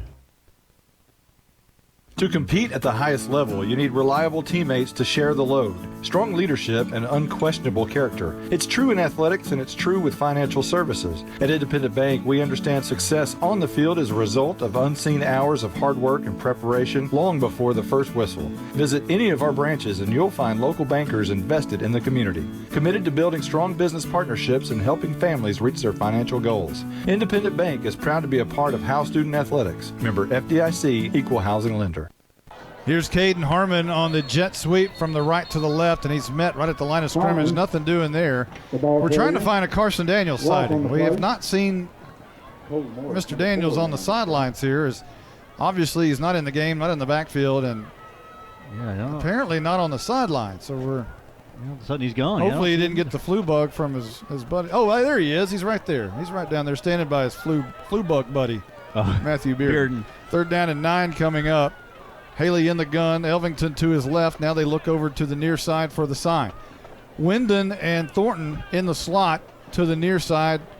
Caden Harmon and Jordan Jones split out wide to the right. Elvington wants it, gets it, looks right side, wants to throw. In the middle of the field, he's got Harmon. It's caught down to the 7-yard line. A great catch by Harmon and a bullet throw on a Haley's Comet. It was a good throw there. A little dart there thrown right in the middle of the field, right in between coverage there to Harmon. Harmon caught that almost in stride there and able to get a little yardage after the catch there and convert the 3rd down. 14-yard pickup on the pass and catch. 1st and goal for Howe on a big 3rd down and 9 conversion right there. Elvington still in the game.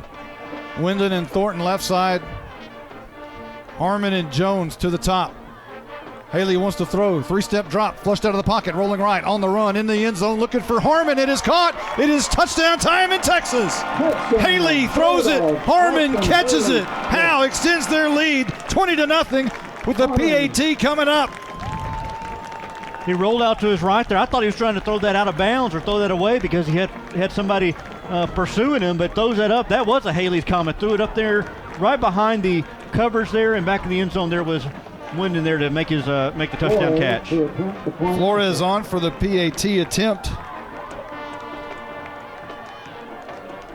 Haley to hold with his front knee down. That's a good sign to see. Flores, his kick is true, 21-0. Howe with the lead here in quarter number 2 with 8:21 remaining. We'll be right back right after this. This is Larry Mays. I'm the master plumber and the owner of Torque Plumbing in Howe, Texas. We do commercial and residential plumbing, everything from major construction of new restaurants to service plumbing calls to local citizens. We even service water heaters. We're located here in Howe off of Highway 75 at 102 South Collins Freeway. We're family owned and operated and are vested into the Bulldog community. Give us a call at 903-532-0525. Mention this ad for free service calls.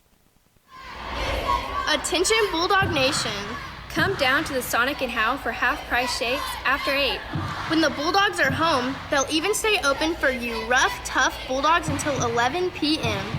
Sonic of Howe is where you get great food and big smiles and a little message for our Howe Bulldogs football players. Go Bulldogs fight, Bulldogs win, win, win. This is How You Sonic. It's not just good, it's Sonic good. You win the most. Your hit exterior scoring drive recap, 8 plays, 48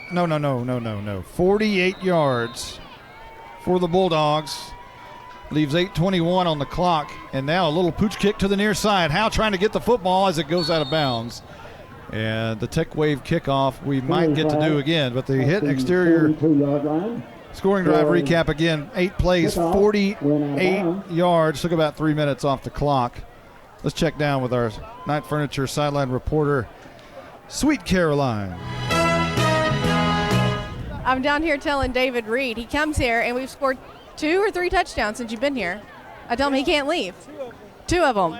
He says he walks in, scores. He just scored. He can't leave. He's our good luck charm. Handcuff him to the field goal pole. I got him. All right, 1st and 10 for Lone Oak as they'll start it near midfield at the 48-yard line.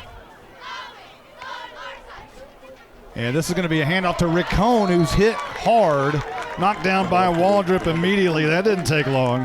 Waldrop come down there from that defensive end position and pretty much didn't let up at all as he hit Ricone as soon as he got the ball and dropped it back behind the line of scrimmage. Score, Commerce 21, Van Alstyne 14, beginning of the second quarter. We're going to tell you a lot. We're going to learn. 2nd down and 11, the 1-yard loss. Back to the 47-yard line. Williams in the gun. Handoff Rincon again. Hit hard by Waldrop again. This time he'll surge forward for a yard as Jackson Atkins there was to help finish him off. And don't really understand the sequence of plays right here for Lone Oak as they bring up a 3rd down and 10. Going back to the well on the same exact play after Waldrop got, basically popped him. Yeah, came there. Waldrop came unblocked down there. And at some point, you got to think that Williams is going to keep that and try to run around the end. Or watch out for the big play right here, trying to lull you to sleep. This could be a halfback pass or something crazy like that. 3rd down and 10, near midfield at the 47-yard line. As Lone Oak comes to the line of scrimmage in all white. Red numbers and the red stripe across the middle of the helmet and the red logo on their helmet. And now whistles before we get underway. And it's been a timeout. We'll take one, too. We'll be right back right after this. If you've ever been in an automobile accident, who do you trust for your needed repairs? Star Auto Body is Texoma's most trusted body shop, serving all of Grayson County and surrounding counties since 1992. Star Auto Body is locally owned and operated. Services include major collision repairs with or without insurance claims, minor cosmetic repairs, parts replacement, and refinishing. Choose Star Auto Body and Alignments in Howe, Texas, 903-532-5365. Star Auto Body of Howe, Texas. This is attorney Kimberly Killebrew. I'm a Howe resident with 27 years experience practicing family law. I service the greater North Texas area, including Grayson, Collin, and Denton counties. Call 214-432-1595 to schedule a consultation to discuss your divorce, child support, custody, or family law needs. Mention this ad and you receive a free 15-minute phone conference. In-person appointments are available in Grayson County or our principal office in Plano, Texas. 3rd down and 10 coming up for Lone Oak as, yes, every game, the train. There you go. Low snap. Williams digs it out, looks left side, deep down the field, and it's going to be almost intercepted. The receiver fell down. Jones was there, almost made the interception, and there's a flag down, and now we probably know why the receiver was down. Yeah, I think that's going to be pass interference there on Jones. Thought maybe that would have been uncatchable, but of course it may have been uncatchable because Kaiser hit the ground. Hey, good news for the band. Every Friday night so far this season, the train has gone by during the band performance. So a little bit early tonight. Oh, yeah, good, yeah. People at home and people in the stands can hear it. So this is going to move the ball inside Howe territory, inside the 40 to the 38-yard line. And a 1st down. Williams in the gun, and he will drop back 3 steps under pressure by Waldrop. Gets it out to Rincon on the screen pass, but J.C. Helpenstell is right there. Wonderfully played, and no gain. 2nd down and 10 coming up. Beautiful. You think at some point they try to block Waldrop over the left side, unless Waldrop's just beating his guy off the block there, off the snap. But Williams had to get rid of that pretty quickly. Yeah. And Waldrop is just too fast for the offensive line. Now he's a big kid. The offensive lineman over there for Lone Oak is 77 Heath Kelly. Yeah, it's Heath Kelly, and Waldrop is just running right past him. And yeah, what an outstanding play. The unheralded part of that play was Helpenstiel from his linebacker position coming over and taking the back out of the backfield on the screen pass. Timeout's been called again. We'll take 1-2. We'll be right back right after this. At Grayson Cullen Electric Cooperative, GCEC, we have been around for over 80 years and are governed by 7 principles: open and voluntary membership, democratic member control, members' economic participation, autonomy and independence, education, training, and information, cooperation among cooperatives, and concern for community. One of our communities is Howe, Texas, and GCEC is proud to support the Howe Bulldogs. My name is Michelle Walker, Vice President of the Howe Athletic Booster Club. On behalf of the board, we'd like to thank you for your support. Our mission is to support all Howe athletes, girls and boys, middle school and high school. We do this by purchasing new equipment and other items. Without these funds, our athletes would not be where they need to be. It's only $25 to become a member. Hey, this is Coach Jailing. Our motto this year for the Howe Bulldog football team is all in. And all in means our football team, community, parents, everybody. We need everybody to be all in this year. And that includes you guys joining the Athletic Booster Club. What? Let's see what the Bull Riders got up his sleeve right here on 2nd down and 10. Williams in the gun, and he's going to fake the hand to Rincon, throw it over across the middle. It's intercepted by Arturo Louder. And thankfully for Lone Oak, the receiver Adair was right there to make the tackle, or Arturo Louder was going to the house. Yeah, tipped off the fingers. I believe that was number 20, Shaden Tate. I think it was intended for. I'm not sure, but off the fingers of the receivers. And yeah, Louder able to just kind of look what I found here. They got a blocker over there on Waldrop to kind of slow his pass rush down, but Williams maybe just a little bit off target there, and probably should have been caught and hit him right there in the hands. But a turnover here by the Bulldogs. A moment ago, we had a score of 21-21 from Van Alstyne and Commerce, and they are scoring as fast as we can keep up with it. 1st and 10 right here at Howe Bulldog Stadium. Right to left goes the Bulldogs. Haley in the gun. Thornton stands right behind him, and he's going to get the handoff. Coming left tackle and brought down after 3 yards at the 35-yard line. Still trying to get Thornton involved, which they've done a pretty good job here tonight. He comes in averaging about 8 yards a carry. He's done that pretty much tonight. So now we have a new score, 29-21, Van Alstyne in the lead. Oh, boy. Holy cow. Shootout. Check your defense at the door. 2nd down and 7 here in Howe. I formation, Haley under center. He's going to fake the hand, flag down. Now he's coming near side, flushed out of the pocket. He's going to run and be thrown down after about a yard gain. And looks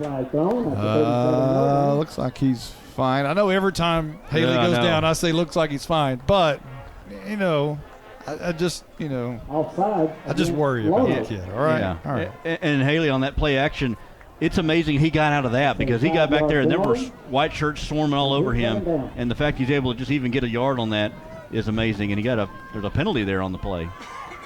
There's an offsides there against Lone Oak. That'll push the ball up to the 40-yard line. So the Haley run goes for naught. Wipe that one out. Take the flag, 40-yard line. And now 2 men in the backfield, and good to see Carson Daniels back in the game. Waldrop will stand alongside Haley and Daniels, and this will be a handoff. Thornton, big hole left side, and he runs over a defender, kind of jumps through a defender at the 50-yard line. Massive hole that formed there right there in the middle of the field. Boy, right over the left guard.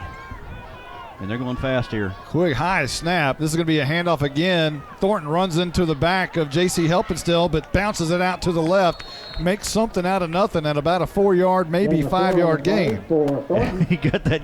Yeah, got shot of a cannon right into the backside of Helpenstiel. Pinballed off him and able to break it to the outside for about a 4-yard gain. 2nd down and 6 coming up as Howe penetrates Lone Oak territory. At the 46-yard line. 4:33 and rolling here in the second quarter. Daniels and Waldrop in the backfield alongside Haley, and now Waldrop motions out of the backfield. This will be a handoff right side. Thornton, he's getting a heavy workload tonight. Jumps over a defender on his way to a 1st down. He's Superman. A stretch play to the outside there from the 42-yard line. He jumped 2 yards across the 40-yard line for a first down. I give him an 8. Wow. He jumped off 1 foot there and jumped 2-3 yards. Great athleticism by Thornton. 1st and 10, handoff. Thornton again, left tackle, looking for that big hole. It was open a moment, and now he's going to be slung down hard, and about 4 white jerseys corral him and sling him down, and Thornton still wanting to push it forward. As soon as he gets hit, he tries to push forward for extra yards. The only thing about that is you got to hold on that ball and hope that nobody tries to strip that away from you. They'll spot it at the 34-yard line. I think Thornton's tired, too. Well, he's got to be close to out of gas here. He's kind of like, slow it down just a little bit here. Same formation with Waldrop and Daniels on each side of Haley, and now they look over to the side. Thornton is very deep in I formation. I mean, he's 9 yards deep off the line, 10 yards deep off the line of scrimmage. He is. Lone Oak showing blitz. Haley, he's going to keep it. He's under pressure. He's going to be brought down. No, he throws it out of bounds somehow. They had him in the grasp. He was smart enough to get the ball out and threw it out of bounds. A brilliant play by the 14-year-old. Well, they took him down. They wrapped him up around the waist and didn't bring him down immediately, kind of slung him around and gave him an opportunity to cock back and throw it out of bounds. Great awareness. My goodness. If he was a Madden player, his awareness would be 99. It really would be. Man. Awareness and escapability. 3rd down and 4. Another deep set for Thornton here. Motion out is Daniels. Handoff left side. Thornton in trouble, and he's hit right at the line of scrimmage. Not much doing there. It's going to be 4th down and somewhere right about 5 yards to pick up the first as we're at the 3-minute mark, and it's rolling. And this is a pretty big decision for the Bulldogs at this point in the game. 34-yard line apparently is where the ball is going to be spotted with 5 yards necessary. Do you pin them back? Do you try to punt and corner it, or do you just try to go for it right here? I think you try to go for it here. I think Blackjack Jayling tries to go ahead and go for it. Boy, you reached way down in the cooler and pulled that one out. 4th and 5. Howe's going for it. And Waldrop to the left of Haley. Daniels to the right. Thornton stands right behind him. Bad snap. Haley picks it up, gives it to Thornton, and that one was in trouble from the get-go. The snap caused that one. Yep. Haley had to go down and get it. He did a marvelous job just to even hand it off to Thornton, but the timing was disrupted, and Thornton was hit immediately, and the ball goes over on downs. It was a very low snap there, and Haley did what he could to get it. As soon as he was able to hand it off, their Buffaloes came flying through there and able to bring Thornton down. So the 4th down attempt does not pay off. Here's why that was so necessary to convert. Because here, Lone Oak with 2 minutes and 17 seconds left to go in the half, if they score here, they deferred for the second half, which means they get the ball back to start the second half.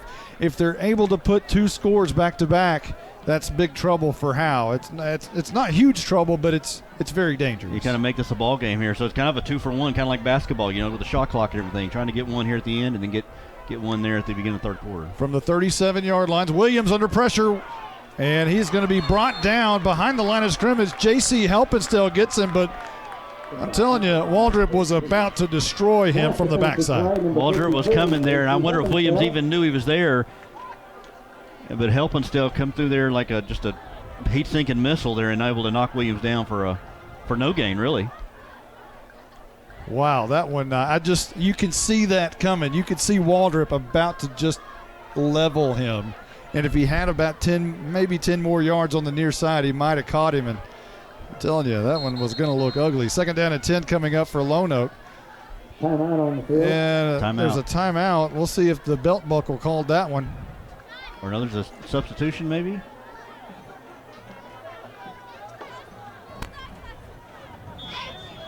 It's a headband issue for Lone Oaks, Austin Ram, apparently. And a new player will have to check into the game. So, coming in at right tackle for Lone Oak will be a new player, Anthony Waymeyer. So 3 receivers near side, one up top Williams under pressure, throws. It's going to be caught by, guess who, Kaiser, who bangs over a couple of Howe defenders on his way to a first down run. Finally brought down by Noah Campbell at the Howe 44-yard line. I tell you what, he should have been caught for only about 5 yards on there, but yeah, Kaiser broke a big tackle there and able to get a lot of yards there. And Waldrop is walking around gingerly. I think he's wanting a timeout. Waldrop is hobbling, and he is getting back at his defensive end position. 1st and 10, and now a timeout has been called. Let's keep it here. I think we're kind of caught up. Let's talk to Sweet Caroline down on the sidelines. Hey, what's the atmosphere like? What do you know? It's got to be we have a new score, 32-21, Van Alstyne. Let's talk to Caroline. What you got down there? Yeah, guys, it's a good energy down here at 21-0. You know, it's got to be. But Jalen just kind of got in trouble by his teammates. I guess a Lone Oak player was trying to help him up and kind of brushed him off. Jalen started yelling at one of the refs, and I believe it was Waldrop who got on him real quick. I'm surprised y'all didn't hear him up there. It was good to see the senior leadership there from Waldrop picking up the junior Thornton, telling him which way's up. I noticed when Thornton comes off the sidelines, he goes straight to the bench there to kind of just take a seat and rightfully so. There as much he's like a carries he's getting. Greyhound bus. A lot of miles going on that tread. 1st and 10, left to right, back to play. Lone Oak sends a man in motion from left to right as Williams drops back 3 steps, wanting to hammer it down. Pressured by Jackson Adkins, and they're going to say intentional grounding as he tried to get rid of it because Adkins had him in his grasp. You know, you hear 5-step drops. That looked like a 10-step drop. He just kept going back and back, and then Adkins was barreling down on him. He tried to get rid of that, and it's going to be intentional grounding, yeah. That's going to be a big loss. The grounding happened around their own 46-yard line. And they'll spot it there, I guess. 2nd down. Man, what do we got? 20, no. 20, about 20 yards. 10, 15. 22, something like that. 23. The scoreboard says 21, somewhere in there. The ball's at their own 46, and they got to get to the Bulldog 33. Williams in the gun, 3 receivers near side, 1 up top. Rincon in the backfield along with Williams. Snaps, wants it, gets it, another 3-step drop, another pressure, and this time it falls incomplete. If he's trying to hit his receiver over the middle, which was Adair, setting up the middle screen, it falls incomplete. And it is 4th down and punt time, is it not, or is it 3rd? Is it 3rd down? I guess it's 3rd. It's 3rd down now. Yeah, that intentional grounding penalty really changed things here for that Lone Oak offense with less than a minute to go. So now you have 55 seconds. You got 3rd and 23. Howe's defense has to keep Lone Oak off the board right here. It is crucial to not allow a point here in the remaining 55 seconds. 3 receivers down at the bottom, including Kaiser, his favorite receiver. Left side, Williams looking deep ball down there, and that's going to be incomplete and a flag down, but not on Kirshner, who is in coverage. It's going to be in the middle of the field, so let's check and see what that is. It could be an illegal man down, and I believe that's going to be the call. If that's so, that's legal man downfield. So that'll decline it and be 4th down for Lone Oak. And 49 seconds to go.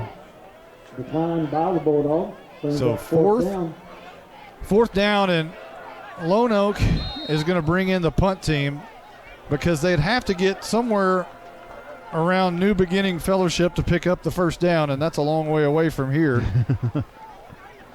4th and about 21 is what the scoreboard reads.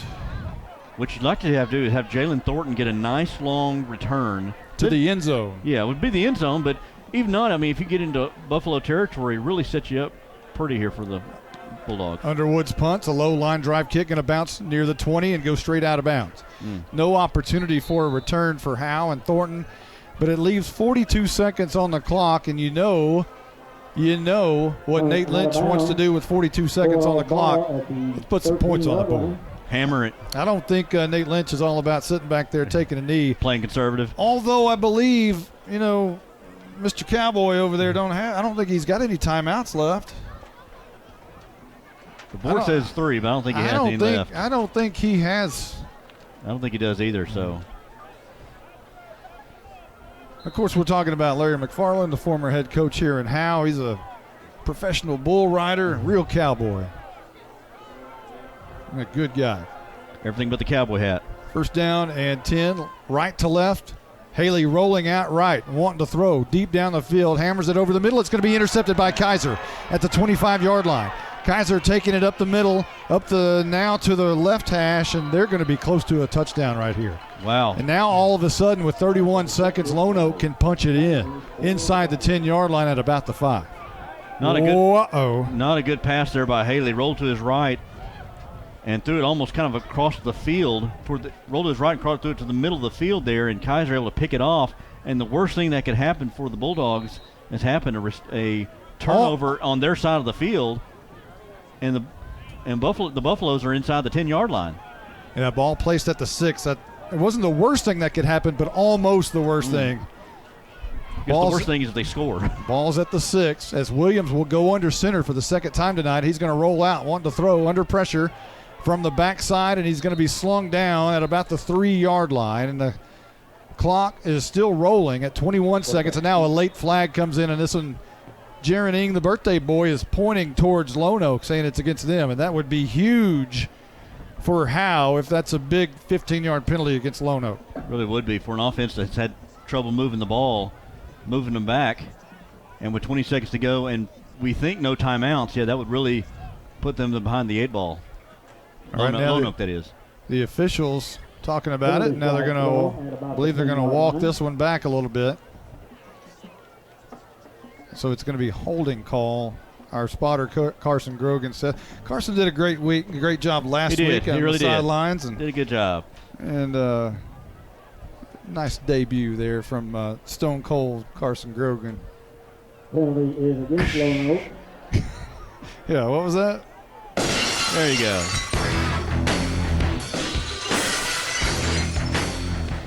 So here comes Lone Oak right before the half. 20 seconds left to go. I formation. Williams rolls out, wants to throw, looking in the end zone. It's going to be a jump ball, and coming down with it may be Howe, and I believe it is. Jordan Jones with the interception. Back-to-back picks. Lone Oak takes one, Howe takes one, and now what do you do, Nate Lynch? You still got 9 seconds left to go on the clock before the half. Are you going to throw it again or just take a knee this time? Probably an ill-advised throw by Quade Williams to the back of the end zone, and I could see it from up here. He threw it into double coverage, threw it kind of short, and Jordan Jones able to come up there and nab it out of the air, and they get their 3rd turnover of the night for this Bulldog defense. Jones went up. It was basically a jump ball. It really was. And Jones could jump a little bit higher. So that places the ball at the 20, and I think now you down it. Yeah, I think that's what's going to happen here. They do. Haley under the center, and he does. He takes a knee, and that is the end of the first half. We'll come back here in just a moment. We'll wrap up the first half, recap it, and it'll be the halftime show brought to you by Baker AC and Heating and the Old Men and the Coffee Shop. Monty, now that we're off the air, let's talk about something important. When's your birthday? That's an interesting question. It's in May. Did you know that Bucksnor Barbecue will give you a free birthday buffet? What? All you got to do is show your proof of age and get a free Bucksnor Barbecue buffet for your birthday. They'll even include the drink. Well, we're going to my parents for my birthday. Well, Bucksnor Barbecue will keep that offer 5 days before or 5 days after your actual birthday. Hey, I'll even go to Van Alstyne for that. Bucksnor Barbecue is located in downtown Van Alstyne. BucksnorBBQ.com. I'm attorney Micah Belden, and I will always be a Bulldog. I'm a proud graduate of Howe High School. The great leadership from our teachers and coaches helped me be able to become one of the few certified criminal law specialists in Texas. While I love the black and white, in trials, everything is not always that way. If you've been investigated, arrested, or charged with a crime in North Texas, you need to call me now at 903-744-4252 for a free consultation. I'm board certified by the Texas Board of Legal Specialization, Principal Office, Sherman, Texas. Since 2011, Scoggins Funeral Home and Crematory has walked with hundreds of families through the most overwhelming time of their lives. Their job is simple: to make this season a little easier. What you can expect is a no-pressure, people-first philosophy, custom services for memorials that you'll remember forever, and reasonable pricing. Tommy and Bobby K. Scoggins have built a reputation over the past 30 years in the funeral business for making every family feel at home. Visit ScogginsFuneralHome.com or call 903-482-5225. Hello, Bulldog fans. This is Juan Enciso, your local farmers insurance agent here in Howe. We're here to assist you with your insurance needs, including auto, home, life, business needs, and more. We're vested in the community because we are the only insurance agent in Howe. Our office is at 403 West Hanning Street, or we can be reached by calling 972-382-6121. We're also on the web at farmersagent.com/JEnciso. I have the knowledge and experience to help you better understand your insurance coverage options. Call me, Juan Enciso, at 972-382-6121. Welcome to the Old Men at the Coffee Shop Halftime Show, sponsored by Baker AC and Heating. Now here's Caroline Slauson, Justin White, and Blake Burnett. Hey, guys. Justin. Welcome back. Man, it's so good to be back. And it's a winning. Yeah. Bulldogs are winning too. I mean, I don't want to say it, but I think I might be the good look. Just kidding. Oh, are you gonna say something? You know, me and Monty I was joking with Monty last week. Hey, can you hear me? We hear you now. Yeah. Okay. Hey, I got one question. Did you handcuff David Reed? No, listen, he snuck out, man. Oh. He snuck out because he was like, okay, I'll stay. If I don't make this show tonight, I'm going to blame it on you. And I was like, I'll call in. I don't care. And I turned around. He's gone. All right. I was going to pin this thing on you. No. I may pin this thing on you if it doesn't turn out. No. All right. Resume. Okay, resume.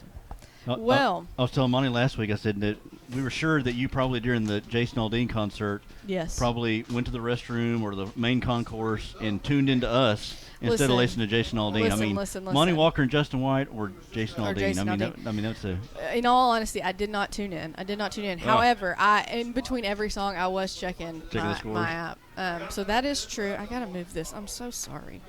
So what do you got to say about this first half, I'm sorry. I thought the Bulldogs looked good there. I think they had that little hiccup there at the end with the interception by Haley, but I think they've offensively they looked well. I think the defense has done a great job too. J.C. Helpenstell is playing with his hair on fire there. He's making a lot of good tackles.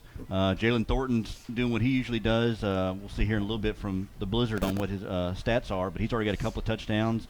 Wyndon's got, I believe this is his 4th touchdown of the season, if I'm not mistaken. Colby Wyndon with his 4th touchdown of the season there in that first half. But I think they look good here, 21-0. Both sides of the ball are playing pretty well. And as far as I think just keep doing the same thing they didn't do. And I know it sounds very cliche, but I think getting the ball to Thornton there. Yeah. I like to see a little bit of Caden Harmon. Caden Harmon had a long run, the long run there. And they've been able to capitalize on the turnovers. They had a fumble in the first quarter there, and Atkins able to recover, and I believe they scored on that next drive there. They had a 3rd down conversion. They got down to Harmon on the slant play, and a few plays later, that's when they had the long pass to Wyndon. Louder's got an interception. They forced 3 turnovers here in that first half, and so the defense has played really well. This defense has played really well at times this season. I was really worried there when they came in. They're running that read option there with the quarterback, and Bulldogs have had trouble with that.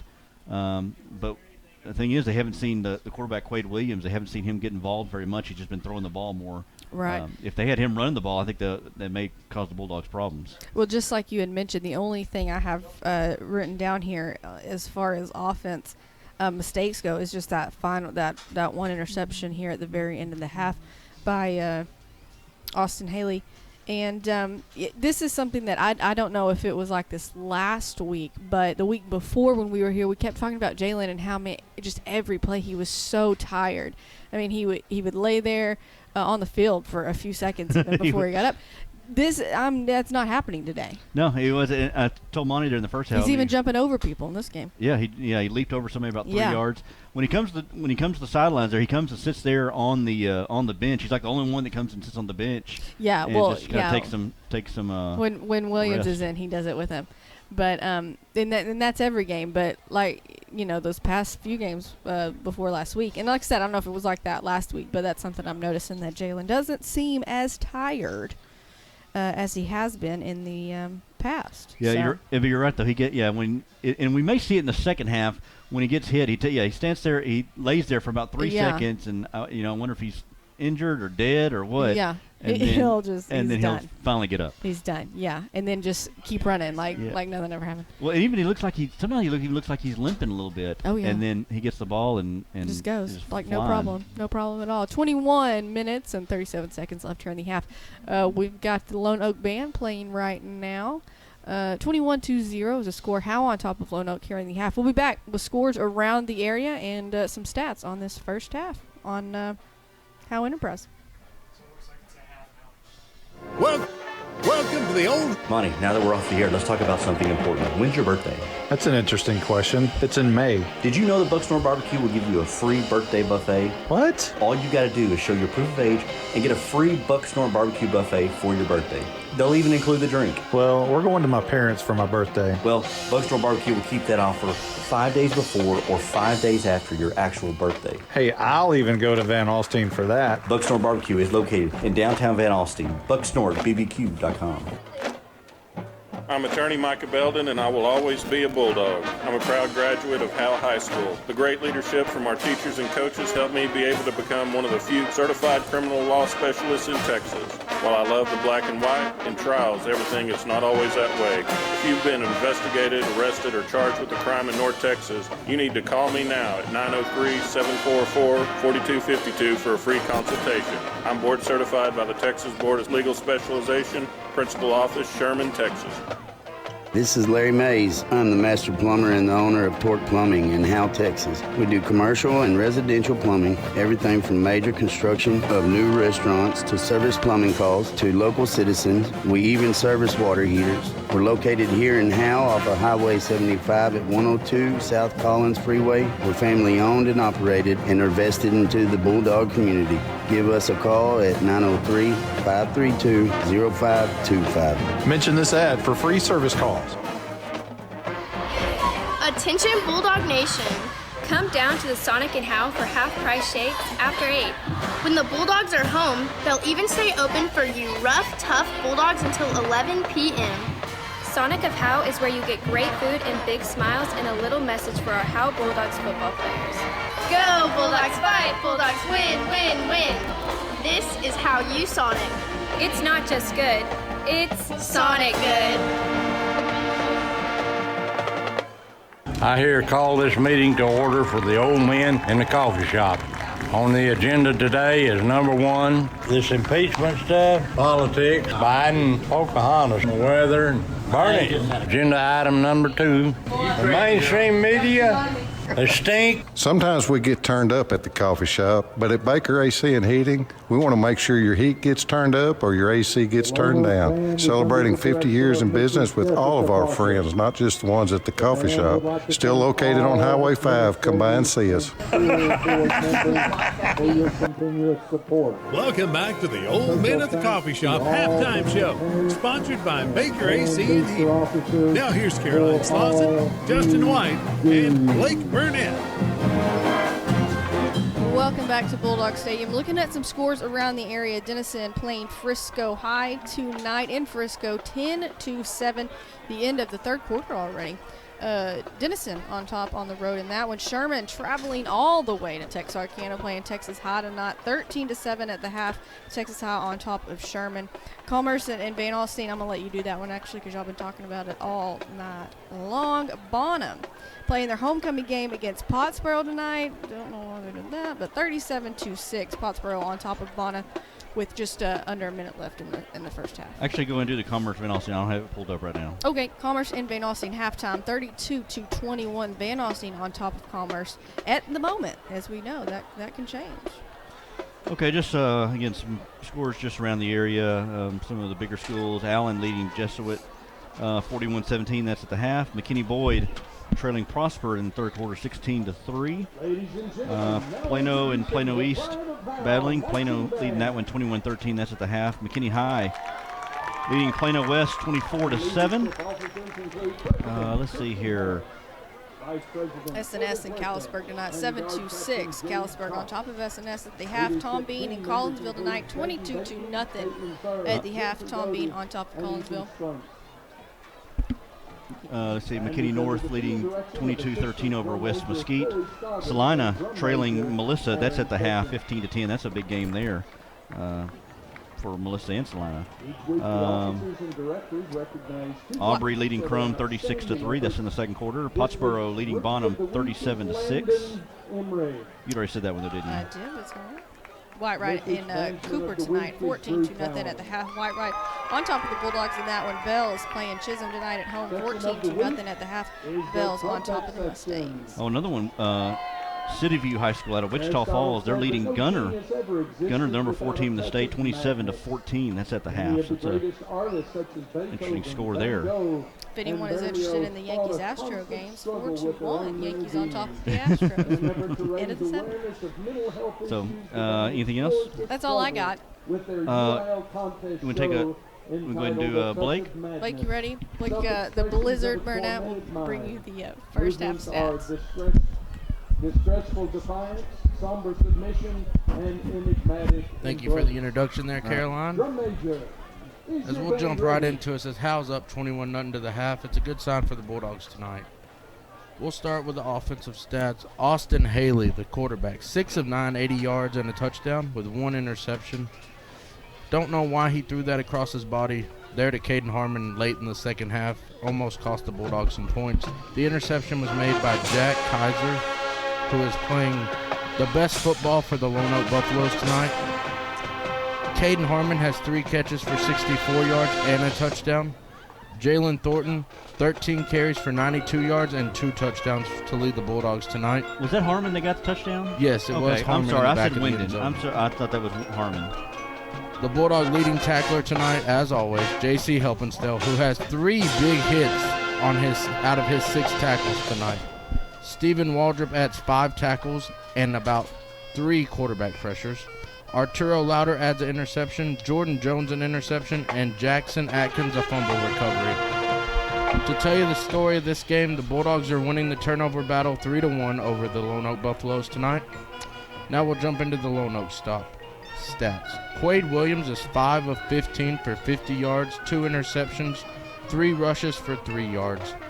Jack Kaiser, his leading receiver, has 3 catches for 50 yards. He has all the yards tonight from Quade.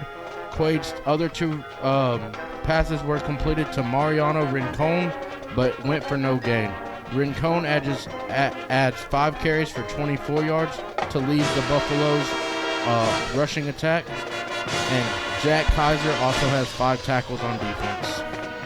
You surprised with, I was telling Caroline during the first half with Quade Williams, you know, he's been passing the ball. We haven't seen him run a lot. Are you surprised that he hadn't ran more? He's a big kid, and if they can get him on the edge, I feel like he could do some damage for the Lone Oak Buffaloes, but they just haven't ran him. And I feel like maybe there's an injury there that we're not seeing. And I also feel like his offensive line is letting him down tonight because the kid has talent to throw the ball, but he's been pressured all night by Stephen Waldrop and the Bulldogs defensive line. Yeah, they've been getting back there a lot tonight. All right, thank you, Blizzard. I'm attorney Micah Belden, and I will always be a Bulldog. I'm a proud graduate of Howe High School. The great leadership from our teachers and coaches helped me be able to become one of the few certified criminal law specialists in Texas. While I love the black and white, in trials, everything is not always that way. If you've been investigated, arrested, or charged with a crime in North Texas, you need to call me now at 903-744-4252 for a free consultation. I'm board certified by the Texas Board of Legal Specialization, Principal Office, Sherman, Texas. This is more than a bundle. This is way more than a combo deal. It's your sanctuary, your home field. It's where everything happens. This is your home, your car, your memories. And you want to be sure they're protected with home and auto insurance. As your State Farm agent, I get it. That's why I'm here to help life go right. My name is Ed Meacham, and I'm your Howe State Farm agent. Give me a call at 903-892-3923 or on the web at MrRedInsurance.com. I here call this meeting to order for the old men in the coffee shop.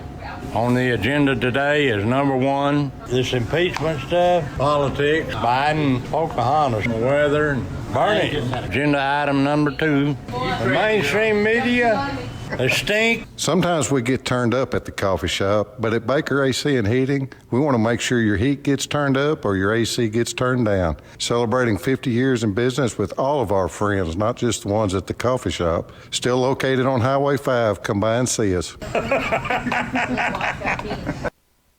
Welcome back to the Old Men at the Coffee Shop halftime show, sponsored by Baker AC and Heating. Now here's Caroline Slauson, Justin White, and Blake Burnett. Well, they're taking a little break, so you got to deal with me again for a little bit. Let's recap the first half as Howe took the ball first and went 4 plays and punted the ball away. Lone Oak didn't have much success on their first possession as it started with 10-18, and they had to punt the ball back to Howe with 7:55. And that's when things got a little bit electric, as Howe took it at their own 29-yard line, drove only 3 plays. Actually, I believe it was only 2 officially, and punched it in on a 3-yard touchdown by Jalen Thornton, his first of the night. And with 7:12 left to go in the first, Howe led 7-0 after the Kevin Flores PAT. Lone Oak took the ball with 7:05 left to go in the first at their own 40-yard line and drove 4 plays before turning it over on downs thanks to pressure by Waldrop. And then Howe took it at the 5:03 mark at their own 29-yard line and drove 5 plays, 71 yards, and it was Jalen Thornton who punched it in from 33 yards out, his second score of the night, brought it to 14-0 with 2:51 left in quarter number 1. Lone Oak's next possession started at their own 30, drove to the 50 and fumbled. And then Howe took it at the 48-yard line of Lone Oak with $1:38 left to go in quarter number 1, drove 8 plays, 48 yards, and they capped it off with an 8-yard touchdown pass from Haley to Harmon, and it made it 21-0 at the 8:21 mark in quarter number 2. Lone Oak's next possession started at their own 48-yard line, drove 3 plays before Arturo Lauder picked off his second pass of the year, and that gave Howe pretty good field position at the 32-yard line. They go 8 plays down the field to the 34, but turned it over on downs. And Lone Oak got the ball with 2:19 left to go at their own 37-yard line. Drove it 46 yards, turned it over on downs, back to Howe with 42 seconds left to go before the half. And you know what's going to happen with 42 seconds left to go in the half with Nate Lynch as your OC. You ain't downing it. You're going to put some points on the board, or at least trying to put some points on the board at their own 20-yard line. It was picked off, run back to the 5. Almost disaster for Howe. However, it was Jordan Jones with a jump ball interception of his own in the end zone, which saved a touchdown and gave Howe the ball back with 9 seconds at their own 20. And this time, Blackjack Lynch, if you will, took a knee. And here we are watching the Pride of Howe do their thing on this yellow field. And the yellow field, Carson Daniels, means it's, or Carson Grogan, means it's almost playoff time. So what are your impressions of this first half by Howe? Well, you're obviously going to be impressed because Howe put up so many points, but in all fairness, it is Lone Oak. Easy. You know, Lone Oak, they did come in the year 1-5, 0-2 in district, had some, coaching changes and all that. So, yeah, it's easy to pick on them and stuff. We have a big fondness for the belt buckle over there, Larry McFarland. But you're right, but you have to play well against those competitions like that. Yeah, during halftime, I went and talked to my inside dude, Thomas Troxell. He said Lone Oak is awful. So, Thomas Troxell. All right. Well, where do I go for this? All right, we're going to take a quick time out. All right, we'll come back right after this. Since 2011, Scoggins Funeral Home and Crematory has walked with hundreds of families through the most overwhelming time of their lives. Their job is simple: to make this season a little easier. What you can expect is a no-pressure, people-first philosophy, custom services for memorials that you'll remember forever, and reasonable pricing. Tommy and Bobby K. Scoggins have built a reputation over the past 30 years in the funeral business for making every family feel at home. Visit ScogginsFuneralHome.com or call 903-482-5225. If you've ever been in an automobile accident, who do you trust for your needed repairs? Star Auto Body is Texoma's most trusted body shop, serving all of Grayson County and surrounding counties since 1992. Star Auto Body is locally owned and operated. Services include major collision repairs with or without insurance claims, minor cosmetic repairs, parts replacement, and refinishing. Choose Star Auto Body and Alignments in Howe, Texas, 903-532-5365. Star Auto Body of Howe, Texas. This is attorney Kimberly Killebrew. I'm a Howe resident with 27 years experience practicing family law. I service the greater North Texas area, including Grayson, Collin, and Denton counties. Call 214-432-1595 to schedule a consultation to discuss your divorce, child support, custody, or family law needs. Mention this ad and you receive a free 15-minute phone conference. In-person appointments are available in Grayson County or our principal office in Plano, Texas. At Grayson Cullen Electric Cooperative, GCEC, we have been around for over 80 years and are governed by 7 principles: open and voluntary membership, democratic member control, members' economic participation, autonomy and independence, education, training, and information, cooperation among cooperatives, and concern for community. One of our communities is Howe, Texas, and GCEC is proud to support the Howe Bulldogs. Well, we're back at the half, and Carson Grogan is back with us to talk about this thing. Jalen Thornton, how much can he do? I mean, I think he had 98 yards, 91 yards, something like that in the first half. Jalen Thornton, how much can he do? He could do a lot more, but from my perspective, I would say you're up this much. I would just limit him. I would give Daniels the ball more, maybe get Fuzz more involved. And when you say Fuzz, you're talking about? Oh, Caden Harmon, yes. Right. My bad. No, that's good. I just wanted the listening audience to know who Caden Harmon is. I think I even mentioned Fuzz. I think I said it was a fuzz down or something earlier in the game. Obviously, Caden Harmon, nickname is Fuzz. Not everybody knows that, but all the people who are around him know that. So let's talk a little bit about Austin Haley. Being a freshman, you've been in the locker room. You were in the locker room a year ago. Talk about, you were a senior. What would it be like to have a freshman leading the football team? I'd picture he probably takes a lot of crap from the older guys, but him being the quarterback and performing as well as he does, he might not take as much crap as you think a regular freshman would take. All right. Well, Carson Grogan is unhinged. I mean, he has no filter. You've got to be careful with Mr. Stone Cold Carson Grogan. Hey, we're going to take another quick timeout. We'll be right back right after this. My name is Michelle Walker, Vice President of the Howe Athletic Booster Club. On behalf of the board, we'd like to thank you for your support. Our mission is to support all Howe athletes, girls and boys, middle school and high school. We do this by purchasing new equipment and other items. Without these funds, our athletes would not be where they need to be. It's only $25 to become a member.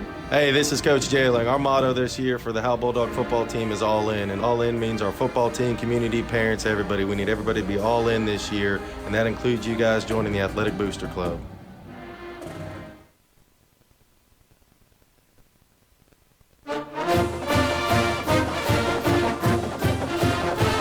Hey, anybody here who won last week? I know there was a big game. It's something called Red River or something. I don't remember. I think it was a pretty good outcome though. Okay, all right. Stephen Braswell somewhere has got to be listening. He in his Longhorn shirt that he wore last week to the Friday night game in Pottsboro, and somewhere there's a Braswell with tears streaming down his little bitty tiny eyelids. Oh, he's probably hoping for the Big 12 rematch. Yeah, that happened a year ago, and I'm a little bit worried about that. Concerned about that? I have to, it happened the reverse way a year ago. Me and my son actually went to the Cotton Bowl and saw that game a year ago and left heartbroken as OU was making their comeback. We went underneath the tunnel on the Dart and couldn't hear any of it as it was finishing, although we thought OU had come back and won. So y'all left early. We did. When Texas went up by 3 touchdowns, we thought it was corn dog time in Texas, so we walked out and got us a corn dog, and on our way back to the dart station, and someone passes us and goes, "They don't even know it's a tie ball game." And I went, "What? So I turned on my radio, and we walked back to the dart station, and every OU Sooner fan there was in this one dart terminal, and we were all in the bus, or not the bus, but the train, and we were all listening, and we were all on the edge of our seats as we knew what was about to happen, and the Sooners were about to come back. And right at the very moment when the Sooners are about to score, as we thought, we went underground, and everybody lost signal. One huge exhale of and it was like that for 10 minutes as we were underground. And then finally we come up from underneath the ground, and we pop up 10 minutes later, and the one lady on the train says, "They lost." And everybody, again. I forgot about that comeback last year. What an experience that was. We'll never forget it. As the Bulldogs come back out on the field, storytelling time in Texas, all right? Yeah. The Bulldogs, again, in all black, didn't change uniforms at the half. No need. 21-0 lead right here as we just about ready to enter the third quarter. Tech Wave kickoff is going to go to the north end zone from Kevin Flores as, again, Lone Oak won the toss. They deferred to the second half, and here we are in that second half. And the Bulldogs getting ready to tee it up. Still in the kickoff huddle, and Coach Bruce Elvington, special teams coach, talking to him right now. Hold up the dog paws to break the huddle, and out they go out on the field. And Kevin Flores, with the tee in his hand, runs to the 40-yard line right in the middle of the field, and that's where he's going to boot this thing away. How's the nachos? We get our nacho review. I looked back to turn the light off, and there's a Caroline staring at me with a half nacho out of her mouth. That was funny. All right, the Tech Wave kickoff is in the air. It's a low line drive kick, going to be taken on the right hash, coming near side, and that is Kaiser looking for a seam, and he's going to drag Caden Harmon to about the 34-yard line, and there's a flag down at the 23, so we'll have to check that. But momentarily, the ball starting at the 34-yard line. 22-yard line. You know, there were quite a few flags in the first half. Do you remember the last year's Lone Oak game? There was a flag like almost literally every other play. Every play, yeah. Yeah, every play or every other play. It was horrible. And Howe had so many chances to win that football game. It really did. It was a rainy night. The field was soaking wet. It had been raining for 6 months prior to that. And Howe had their way with Lone Oak in the first drive, flag after flag, deep in the end zone, just as they were about to punch it in. And then they had the flags, and then every time they would get something going, there'd be a flag. It was just a mess a year ago, but that was over there. This one's over here, and it's a different ball game. It's 21-0, and we're going to have to re-kick the Tech Wave kickoff. There was a hold, I believe. Or offsetting penalties, apparently. Hold on either side. So we'll do it again. You got any more stories to tell? I don't know right now. Let me think of something. I'll come up with something here. Again, glad to have Gene Quan back in the booth with us tonight. Long-time board op for KLAK. Here's Kevin Flores and the kick. This one a lower line drive, going to bounce at the 20 and take off. It's going to be picked up at the 10. Stumbling forward and not even tackled, just stumbling is the returner. And he'll stop somewhere about the 17-yard line, and believe on the return there was Dylan Bell, and it was. It'll be 1st and 10 from their own 18. Yeah, that was a usual play. Bell got the return and stumbled about 3 yards on the run. Nobody had to get hit there. So far, not what Lone Oak wanted when they decided to defer. Ball deep in their own territory. 1st and 10 left to right. Williams will go under center, and he'll hand off to Rincon right side, and he bounces through, spinning out of a tackle, close to a first down, may have it near the 30-yard line at the 29. one of their longer runs of the night. They had three backs in the backfield there and gave it to Racone. And they've got some athletes on this team. They just kind of can't get out of their own way right now. First down and 10. Williams again under center. This time they're running some kind of a wishbone look, and this is going to be a handoff to the right side, maybe about 2 or 3 yards. So Larry McFarland, the bull rider, has made some adjustments here at the half, and so far going to run the ball a whole lot here in the second half, it appears. Yeah, trying to get the ground game going. Hadn't been in shotgun most of the first half there. Saw a couple of times they went under center, but so far they've been under center this entire series, including now. Wishbone look for Lone Oak. Williams will hand off to the right side. Rincon for a few. So third down, maybe up to the 35. So third down and about 4 coming up for Lone Oak. Well, a few plays ago, they got a first down. Now it looks like the Bulldogs have adjusted there and are not allowing a lot of yardage on these short runs here on that wishbone look. So key third down here for the Lone Oak Buffalo offense.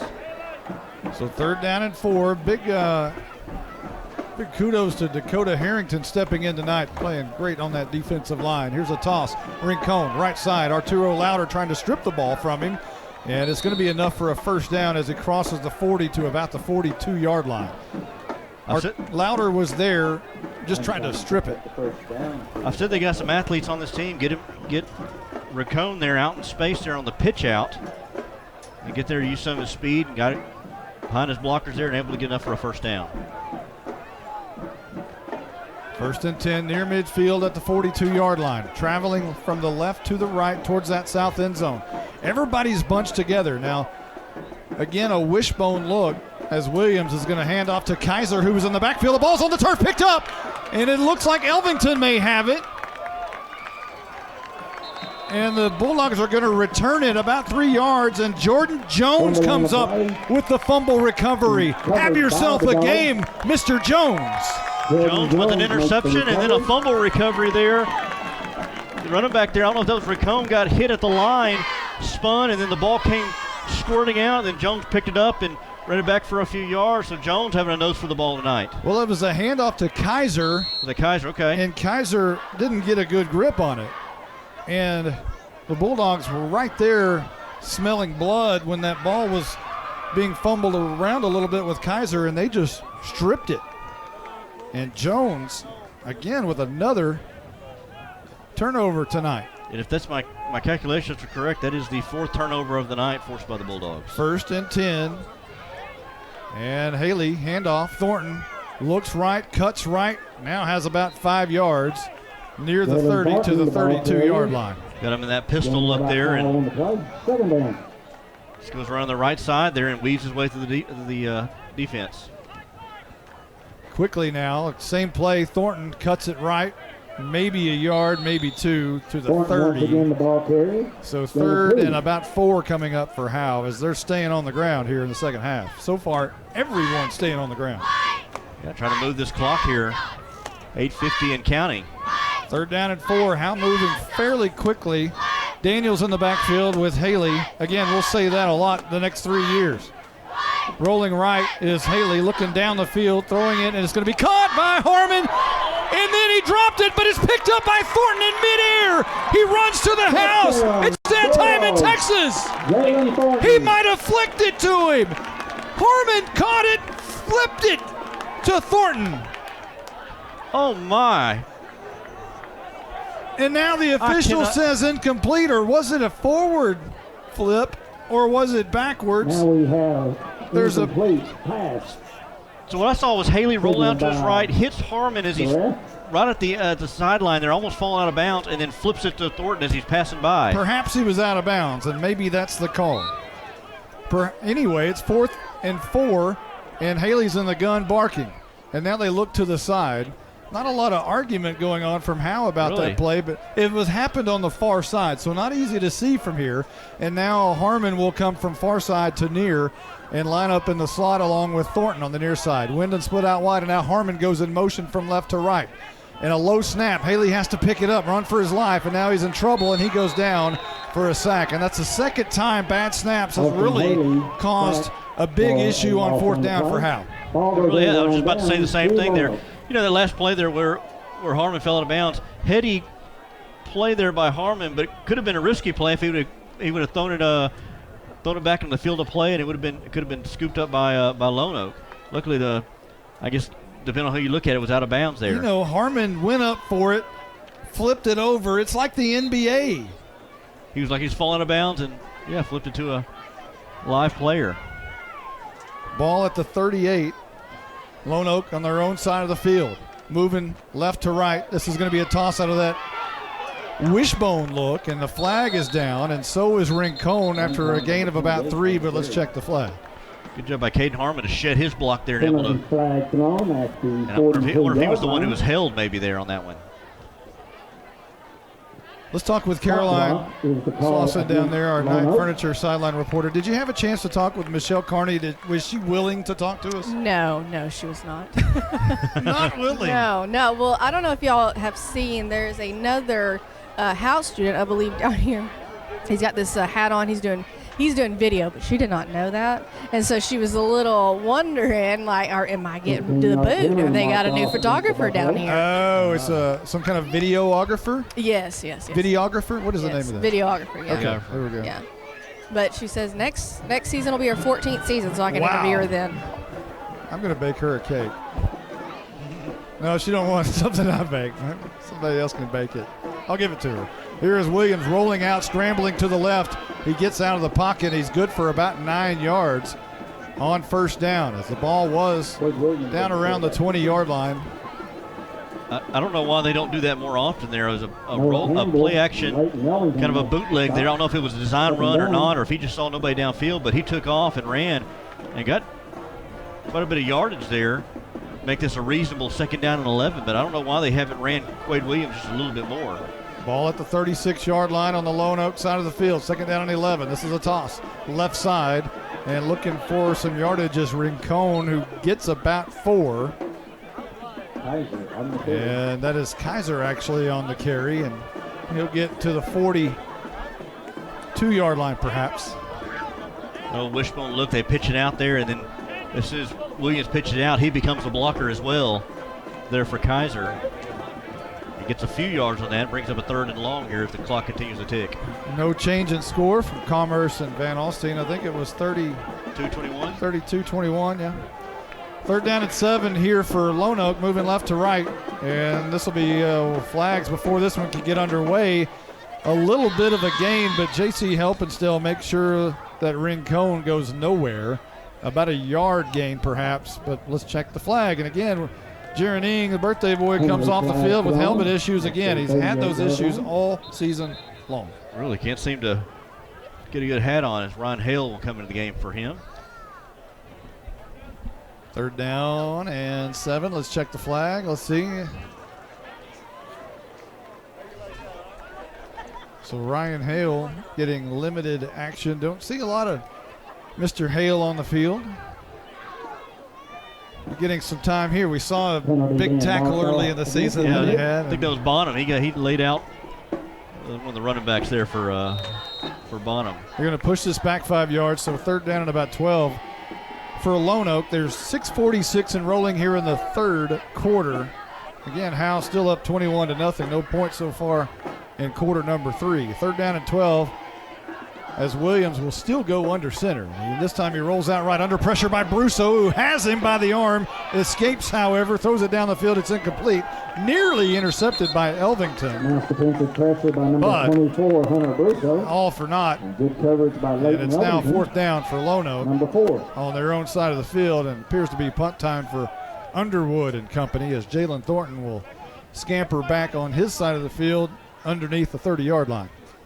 Blake Blizzard pointed out earlier how the offensive line for Lone Oak hasn't really helped out Quade Williams there, and we saw it there as he was rolling out and just running for his life. And Hunter Brusso was just almost able to get an ankle tackle there, and Williams tried to throw it downfield. Okay, watch out right here. It's 4th and 12 at their own 36-yard line. McFarland's going to call a timeout, apparently. Is it McFarland? Yeah, they're going to call a timeout. We'll take one, too. We'll be right back right after this. This is attorney Kimberly Killebrew. I'm a Howe resident with 27 years experience practicing family law. I service the greater North Texas area, including Grayson, Collin, and Denton counties. Call 214-432-1595 to schedule a consultation to discuss your divorce, child support, custody, or family law needs. Mention this ad and you receive a free 15-minute phone conference. In-person appointments are available in Grayson County or our principal office in Plano, Texas. Justin, I'm not sure I'd drop back in punt return formation for this right here. You playing for the fake? Well, from the 36, desperation mode, down 21-0. You know, this is your shot in the game to really, if you're going to get back in it, you know, there could be an opportunity here. So I'm just saying, be careful. I'm not sure I would sell completely on this return. Underwood will go back. No, it's not Underwood. It is Kaiser back in punt formation. So watch out. Interesting. Now a flag before this one can get underway. A dead ball foul. Delay of game. Right? No, No. illegal substitution. Illegal substitution. Yeah. Illegal substitution. So that may change everything. We'll see if Underwood goes back to punter, or if they're going to leave it with Kaiser. So it changes from 4th down and about 12 to 4th down and about 17. So this may change it all. Kaiser's going to stay in to punt. Thornton will come up to about the 38-yard line on the Howe side of the field. And now he is going to run. Look out. Kaiser wanted to throw it down the field. Throws it in. It's going to be intercepted by Harmon. It's a fuzz pick at the 47. You know, and actually, you almost kind of don't. Lonnie might as well be the special teams coordinator for the Bulldogs. You called that one there, and Harmon intercepted that at the 46-yard line. Really, kind of wish he would have let it go incomplete, because then the Bulldogs would have had it down there where the line of scrimmage was. I think Coach Zagleski was selling it to the official that he was out of bounds, that Harmon did not make the catch in bounds. He's still talking to him, but they're going to give it to him, and the Howe's going to have the ball on their side of the field at the 46. The one interception you really don't want. 6:05 on the clock here in quarter number 3. Howe has it at their own 46-yard line. 1st and 10, right to left. Thornton. What do you get on this one here? Run the ball.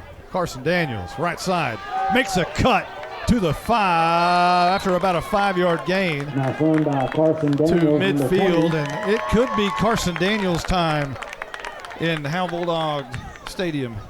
And I'm okay with that. Him in there for the injured Brandon Williams, and him getting some carries there and getting a little tough run there, 4-yard gain. 2nd down and about 7, maybe 6. Haley, low snap, rolls out right, wanting to throw. Still wanting to throw. On the run, is going to go down after about a 3 or 4 yard loss. At some point, you kept waiting. Is he going to throw it? Maybe just heave it out of bounds. He never did. He just rolled down and took the loss of about 3 back to the 47-yard line. Yeah, looking downfield there, and he just kind of ate that one. But you kind of think we all kind of hold our collective breath when he goes down like that, kind of hoping that nobody just hits him in the head. He got hit pretty bad there against S&S early in the season, was out for a couple of games. And no, we're not saying that Haley's not a tough kid, because he is. He's an extremely tough kid. He's just a 14-year-old freshman out there on the field with I like what Jennifer Daniels said a week ago about Pottsboro. They're all tattooed up and grown men, and my kid doesn't even have his learner's permit yet. Here's a Haley's Comet across the middle, caught by Jalen Thornton for a 1st down at the 38-yard line. Well, that 14-year-old threw a grown man. That was a grown man's pass right there to Thornton across the middle there on that dart there to get the 1st down, that slant across the middle. I think I went to the wrong page. I may have messed up here. I'm going to have to catch back up. 1st and 10. Haley drops back 3 steps, 5 steps, under pressure, runs into Helpenstell, flag down, and so is Haley, driven back hard by 3 Lone Oak Buffaloes. That looked bad from the beginning. He dropped back to pass and was running to his own guys. That's the second time somebody's ran into Helpenstell. And I don't blame it on Helpenstell. It's just kind of the way it's been. He got hit. One of the running backs, I forgot who it was earlier. It may have been Harmon or Thornton. I think it was Thornton that hit Helpenstell earlier. But Haley Got sacked there behind the line of scrimmage. You figured it out over there? Not yet. I'm getting there. Keep going. You can run it if you want. Okay. So this is I'm almost there. Go ahead. Second down from the 45-yard line of the Buffaloes. Here's a handoff to Daniels. Daniels breaks a tackle, gets to the line of scrimmage and met. And wrapped up right at the line of scrimmage there by one of the Buffaloes. And it'll bring up a third down there on the draw play to Carson Daniels. So third and very long. They'll spot it at the 45-yard line. I think I'm there. I think I'm getting there. All right. Okay, third down, and what are we looking at here, Justin? About 17, it appears? 17, 18, yeah. Haley in the gun. Two wides to either side, drops back 5 steps, flushed out of the pocket, throwing it deep down the field. It's got a man. Harmon makes the catch near the 30-yard line, still dragging defenders, and it takes about 7 white jerseys to bring Harmon down, short of the first down marker by only about 3 yards. It looked very similar to the throw that got intercepted when he rolled out to his right there in the first half. He rolled to his right, threw it kind of across the field, across his body to Harmon. Luckily, Harmon caught that ball, but probably kind of an ill-advised pass. That's kind of one of those passes where you're kind of like, oh, no, what are you doing? Okay, good pass, good throw. So 4th down and 3, as Caden Harmon is missing a shoe, has to come out, which means Arturo Louder checks in for Harmon. So 3 receivers to the right. Haley wants to throw. Left side. Throws. Wide open. Wyndon. Caught. 10. 5. Spins out of a tackle. Dives to the 1-yard line. Down at the 1. They'll mark him there. And one of the... It's the second time this year Wyndon's been close. Dove for it. Couldn't get it. Came up just short. That happened at Bells. They couldn't get it in. Let's see if they can get it in here. Haley under center. He's going to sneak it in. Is he in? It's touchdown time in Texas. The freshman picks up the 6 on the quarterback sneak. And that bunches the score up 27-0 with 2:34 on the clock here in quarter number 3. You throw a slant to Wyndon and almost got him in. Next, you said second time he's come short there. And then Haley, they quickly come to the line. Haley plunges his way in for the quick quarterback sneak in for the touchdown. His first rushing touchdown of the season. Flores for the PAT. It's up, and that one is good. 28-0. Howe in the lead. With 2:34 left to go in quarter number 3. We'll be right back. At Grayson Cullen Electric Cooperative, GCEC, we have been around for over 80 years and are governed by 7 principles: open and voluntary membership, democratic member control, members' economic participation, autonomy and independence, education, training, and information, cooperation among cooperatives, and concern for community. One of our communities is Howe, Texas, and GCEC is proud to support the Howe Bulldogs. Since 2011, Scoggins Funeral Home and Crematory has walked with hundreds of families through the most overwhelming time of their lives. Their job is simple: to make this season a little easier. What you can expect is a no-pressure, people-first philosophy, custom services for memorials that you'll remember forever, and reasonable pricing. Tommy and Bobby K. Scoggins have built a reputation over the past 30 years in the funeral business for making every family feel at home. Visit ScogginsFuneralHome.com or call 903-482-5225. And the Tech Wave kickoff is just about ready as Flores holds his hand in the air, runs to the ball, kicks it. It's a high booming kick coming near side and out of bounds near Caroline Slauson. Caroline, while you're down there, go ahead and talk to us about these Howe Bulldogs. How's it going? Flores' kick is out of bounds. It's going great. As you can imagine, they are fired up and ready for a W. Hey, you want to turn W. on W. Hey, you haven't turned on the victory light, have you? No, oh my gosh, can I do that? Okay, all right, deal. I'm so excited. All right, deal. So we're going to re-kick it. Another Tech Wave kickoff tonight. Let's do a hit exterior scoring drive recap. 7 plays, 54 yards for Howe. It was capped off by a 1-yard touchdown on a quarterback sneak by Austin Haley. But the big play was a 29-yard pass and catch from Haley to Wyndon, which got it down to the 1, and that's where Howe did their business. And now it's 28-0. Howe in the lead. with 2:32 left to go in quarter number 3. Do we have a score from Van Alstyne yet? Still the same? Still the same. Still the same. They must have shut it down over there. So it tells me Van Alstyne's probably in control now that they've got the lead and shutting it down, and Commerce not able to do much of anything. So I'm wondering now, is it turnovers that happened early in the game? Here's a pooch kick, going to be fair catch called for, and now caught, dropped, and picked up by a lineman from Lone Oak. And it's Zach Eisenberg called for the fair catch. Now, it's not very often that the big boys get to call for a fair catch, but he did right there. And what you do after that is you got to catch it, right? Part of the reason why he probably shouldn't be catching the ball or trying to call a fair catch, but it was right where in the middle of the field. If he wouldn't have caught it, it'd probably landed right there in the middle and been up for grabs. So yeah, there's going to be a penalty assessed. Nope, I thought it was. It's not. Ball at the 40, and that's where Lone Oak will start on their own side of the field. 2:28 on the clock. Williams looks right side, throws. Kaiser caught, dropped because it was great pressure by Harmon, who put his nose on the football when it got there. Excellent defensive. Good job there by Harmon. They're in the shotgun formation. They were under the center there this last series, and back up in shotgun and get to Kaiser, and Harmon waited for the ball to get to Harmon or get to Kaiser and knocked it away. How much has this team missed Caden Harmon? Really? Last 2 games. Second down and 10, a rush from the right edge. Williams wants to throw. It's going to be caught and close to a first down on the left side of the offense. And on the reception, I believe. Jacob Jackson, number 12. Jacob Jackson, number 12. Jacob Jackson, okay. Jacob Jackson. He's also played time at quarterback this year. So it's 3rd down and 1 near midfield at the 49-yard line. Jackson found a little hole there in coverage. Got near the first down, so this will be an interesting call. See if they go back under center with their wishbone look, or if they're going to go shotgun. Lone Oak is having to put extra men on the rush edge against Waldrop. Here is a handoff. Rincon near side, trapped in the backfield. Jared Ing, the birthday boy. Big loss. Back to the 44-yard line. Ing sheds his block and comes knifing through the line, and with a shoestring tackle there on his birthday on a key 3rd down.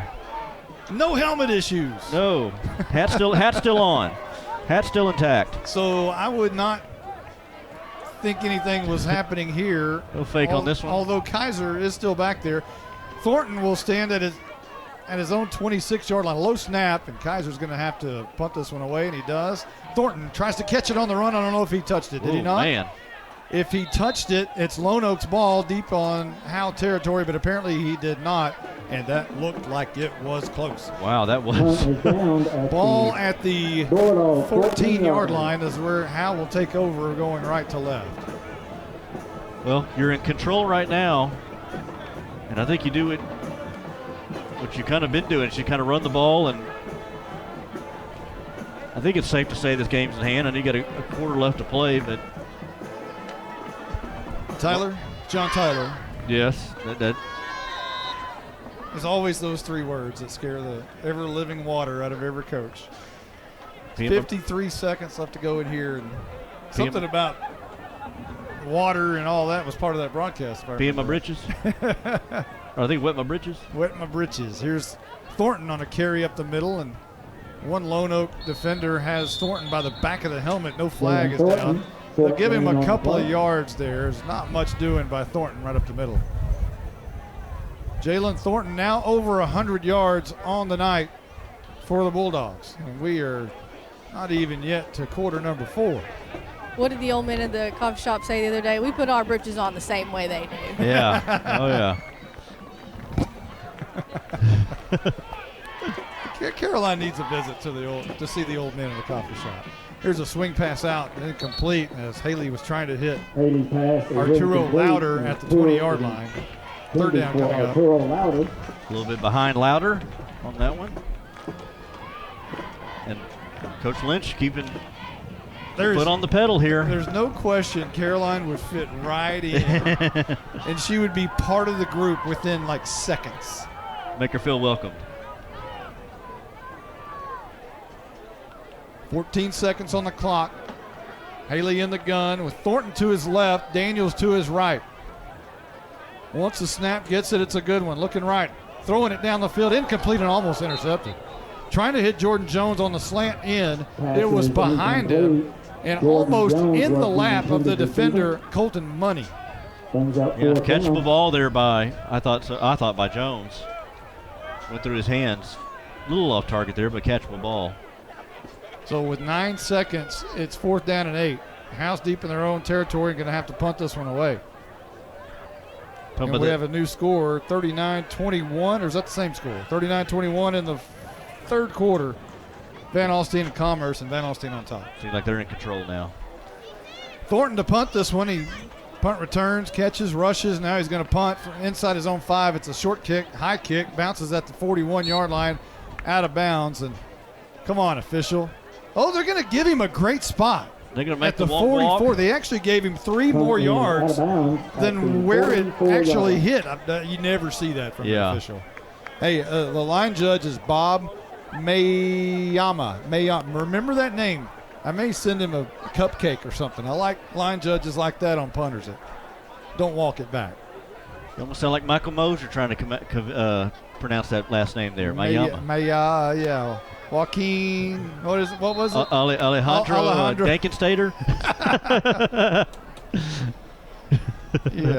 Yeah. 1 second on the clock. 1. Come on, clock operator. Yeah, you should let that go. 1st down and 10, left to right, handoff. Rincon. No, Williams is going to keep it up the middle. He's going to gain 3. Obviously, that's the end of the third quarter. When we come back, it's Bulldog quarter. We'll be right back right after this.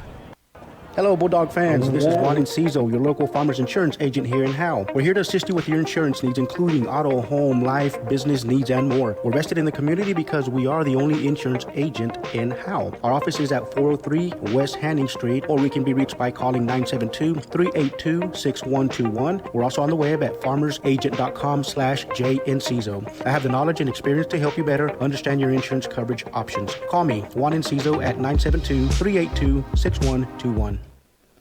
To compete at the highest level, you need reliable teammates to share the load, strong leadership, and unquestionable character. It's true in athletics, and it's true with financial services. At Independent Bank, we understand success on the field is a result of unseen hours of hard work and preparation long before the first whistle. Visit any of our branches, and you'll find local bankers invested in the community, committed to building strong business partnerships and helping families reach their financial goals. Independent Bank is proud to be a part of Howe Student Athletics. Member FDIC, Equal Housing Lender.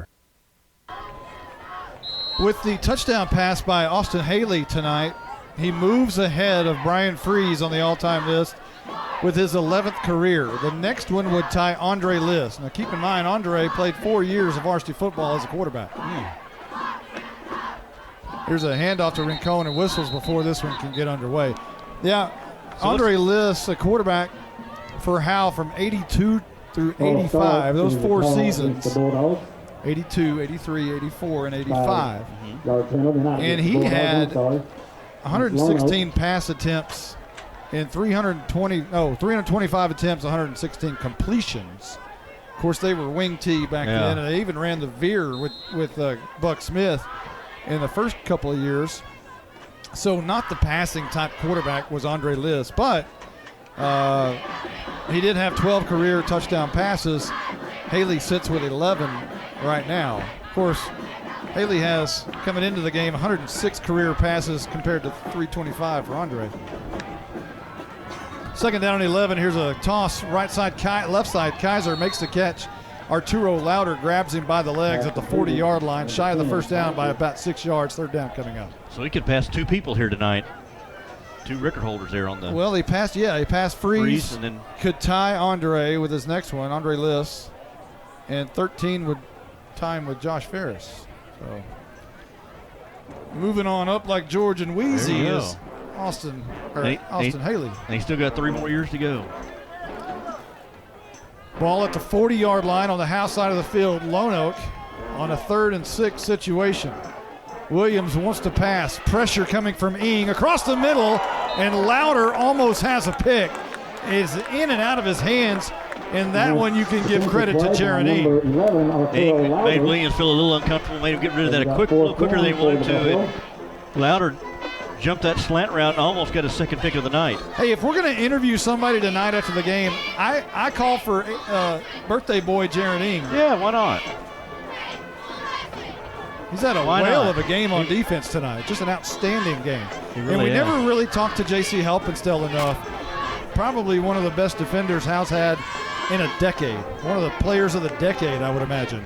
Here's Williams rolling right, looking downfield, throws it. It's almost intercepted by Arturo Louder again. Back-to-back near picks by Louder. And this one, the smart one, on fourth down, will give it back to Howe. And credit Hunter Brusso to carry on the pressure. They're able to kind of knock Williams down there after he threw that ball just to let him remember him, but had made him kind of get rid of that ball a little quicker. Good job there by Hunter Brusso with the pressure. So 11:03 on the clock here in quarter number 4, and Howe's going to take the ball at their own 40-yard line. And I would imagine you'd see, a lot of Carson Daniels, or maybe Caden Harmon running the football. At some point, Jalen. He's in there now. He is in there right now. At some point, you got to think, boy, here's the I formation. Daniels is going to block for Thornton, left side, maybe a yard, as Daniels kicked out his block, but right along the edge, the right side of the defense collapsed on Thornton. It'll be 2nd down and 9. Yeah, I don't want to jinx anything about injuries, but so far everything's good. Let me just leave it at that. Didn't we learn our lesson last week? We said something about the flu, and I think the JV had 13 kids had the flu. They only suited up 19 last night or something. 2nd down and 9. Jet sweep coming for Thornton. And no, the read option on the jet sweep. Austin Haley. What? Well, man, we're pulling out all the stops tonight. So you're up by 28. And you want to run your read option with your freshman quarterback? Okay. And Austin Haley is not the most fleet of foot. He's got a good arm, but speed is not one of his great attributes. 3rd down and about 8 coming up as Haley looks to throw. That he can do, and he's got Wyndon. 1st down and more to the other 40. From 140 to the other, and now Bulldogs on the Lone Oak side of the field. Yeah, doing what he does best there and rifle it in there on that slant pattern there to Wyndon. And they're going to, as they normally do when they get a kind of a big gain, they try to get to the line quickly. That's not an easy catch to make on the run. He had to go up for it a little bit, caught it about his helmet. It's a nice catch by Wyndon. 1st and 10, left to right. Haley pumps, going deep down the field. Looking for Wyndon again, and that's Harmon actually. He outstretched his hands, or is that Wyndon? And Wyndon is down, and he is not getting up. He had the ball go off his fingertips, look like, but he is down over there and still on the ground, on the face down. Yeah. So, not sure exactly what the injury could be on that very far side. Again, it's hard to see. He's way over there. Coach Jay's running out. Ricky Yake, the trainer, is running out. I don't know if our sideline reporter had a good look at that to see if anything took place over there. Caroline, did you see anything? I did not, guys. I didn't get a good look at it. It's way over on the other side in the by the 10-yard line. I was but he's up. He wasn't hit. Oh, he pops up. That's good to see. And he's running off. Matter of fact, I think he's sprinting off. Yeah. Taking a sprint. You don't ever see that. A player gets up. They usually just kind of jog off, limp off. He got up and sprinted. Very rare. Wow. I've been doing this 25 years. I don't know that I've ever seen that. And unless it was intentional, and they're just kind of rubbing it in the face that they faked an injury. That's obviously not the case here. And he comes to the sideline and talking to everybody like everything's okay, not getting any kind of treatment or anything like that. Just needed a rest. I'm all right. So let me lay here for just a second. So ball at the 41 again. We'll do it again. 2nd down and 10. Haley in the gun. Daniels to his left. And he's going to fake it to Daniels, throw it over the middle of the field, incomplete, looking for Thornton on the left hash. And it'll be 3rd down and 10. Pass is incomplete. Intended for Thornton. And our statistician, the Blizzard, says in our ear that if he'd have hit Thornton in stride right there, he'd have been gone. Yeah, it was pretty behind him. I mean, it was off target by quite a bit. So you're right there. There was an opening right there in the middle of the field. If Thornton would have got that, yeah, he'd been off to the house. Ball at the 41-yard line, 3rd down and 10. Haley about 6 yards off of the ball with Daniels just to his left. Haley actually about 5 yards off the ball. Blitz coming. Haley throws a swing pass out, throws it behind Thornton, who makes the catch. Now he's got the 40, gets a great block from Waldrop. He's got the 20, cuts, 10, cuts, 5, cuts in the end zone. It's touchdown time in Texas. Touchdown, Jalen Thornton. However, we have a flag, however, and we'll have to check that. What a run there. It threw that ball on a little bubble screen outside. Almost looked like it maybe went behind him or right even with him on the pass. And great run after the catch there by Thornton, and the flag is going to be on the Bulldogs. That one's going to come back. That one was the Andre List tying touchdown pass, but that's coming back. And Jalen Thornton, I think, is pretty tired after that one as he kind of walks back and holds the ball for a little while just to. Well, he's like a kind of a pinball machine off the air, just bounce, bounce, bounce, bounce, bounce, and touchdown. So instead of 3rd down and 10, we're looking at 3rd down and about. Depends on where they spot this. They're taking a long walk here. 3rd down about. Right at 20. Yeah. They'll spot it at the 49 on the backside of midfield. Haley in the gun. Low snap and flags. Throws a deep ball, but whistles stopped, and everybody stopped. And Jones looking for interference, but whistles, and everybody had stopped. So yeah, that was a dead ball before it got going. They've done what they've done all season long. They got the Buffaloes to jump offside and try to go downfield, but they called it dead before. So what was 3rd and 20 will now be 3rd and 15. And so move it up a little bit on the Lone Oak side of the ball at the 46-yard line. And my spot chart's starting to look like a bunch of chicken scratch with all these penalties. Need an eraser. Still not as bad as last year, though. No game. No word. It was that was horrible. 3rd down and 15. Haley in the gun. 3 receivers near side. 2 on the far. Drops back, 3 steps, looks near side, pumps, throws. Harmon's got a catch. Harmon's got a lot of blockers in front of him. 40, 35, he's fast. 30, 25, escapes. 20, 15, kiss him goodbye. It is touchdown time in Texas. Austin Haley sprints to Caden Harmon to say thank you, young man, for that long run. That's my 12th career touchdown pass. That was some great blocking upfield and some great run after the catch by Caden Harmon. It was kind of a slow developing screen play there. Haley had to pump fake a couple of times to finally get in the hands of Harmon, but Harmon did what he does after the catch and was off to the races. 34-0. And Harmon with the 2nd touchdown of the night. Haley to hold is Kevin Flores, PAT. And the kick is right down the middle.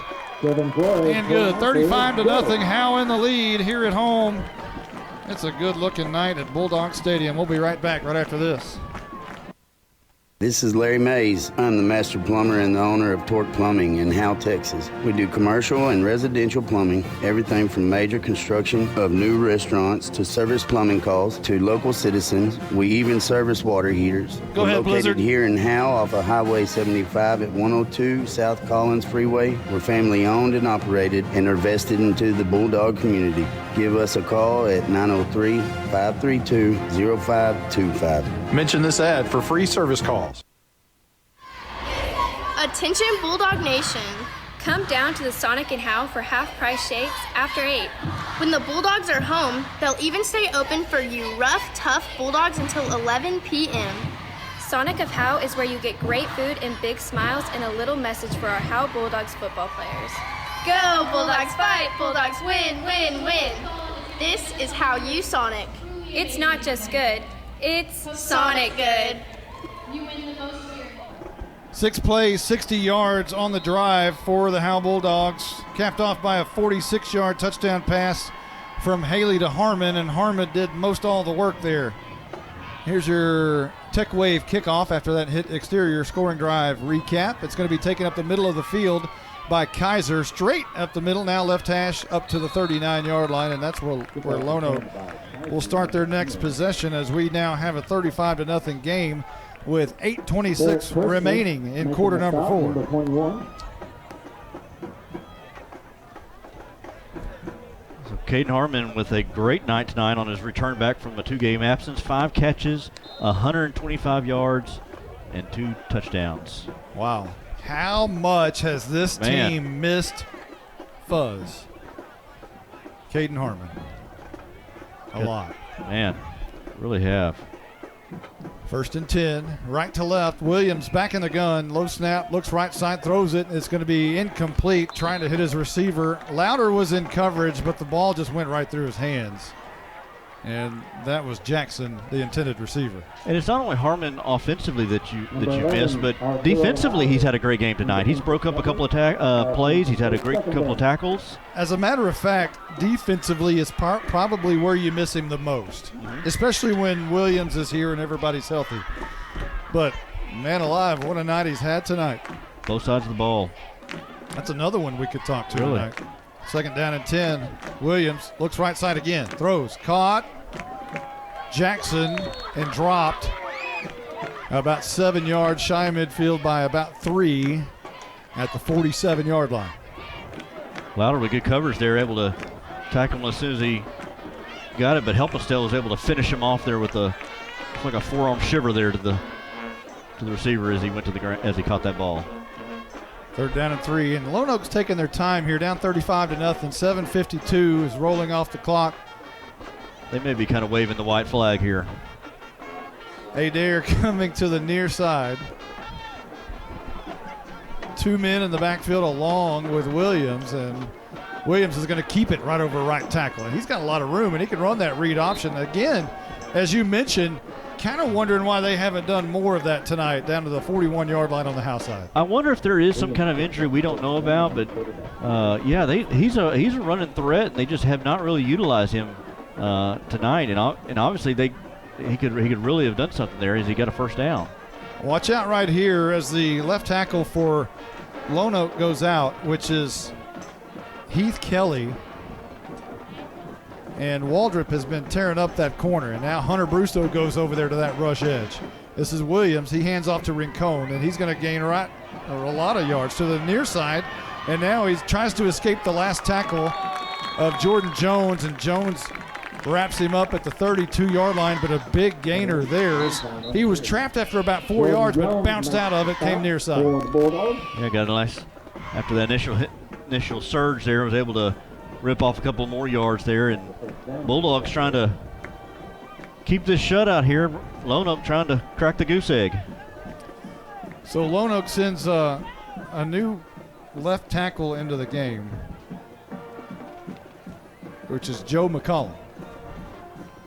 And the matchup will be Hunter Brusso on the near side versus McCollum. If Williams is going to try to pass the football here, I want to see this matchup. 1st down and 10, right to left, deep in Howe territory at the 23-yard line. Under center goes Williams, and he'll hand off to Rincon again over right side. This time J.C. Helpenstell has him for a moment, and then everybody else comes to help, including Waldrop and Ryan Hale. Hale in there on the tackle there. Second down and 8. Hale Yes. on the tackle.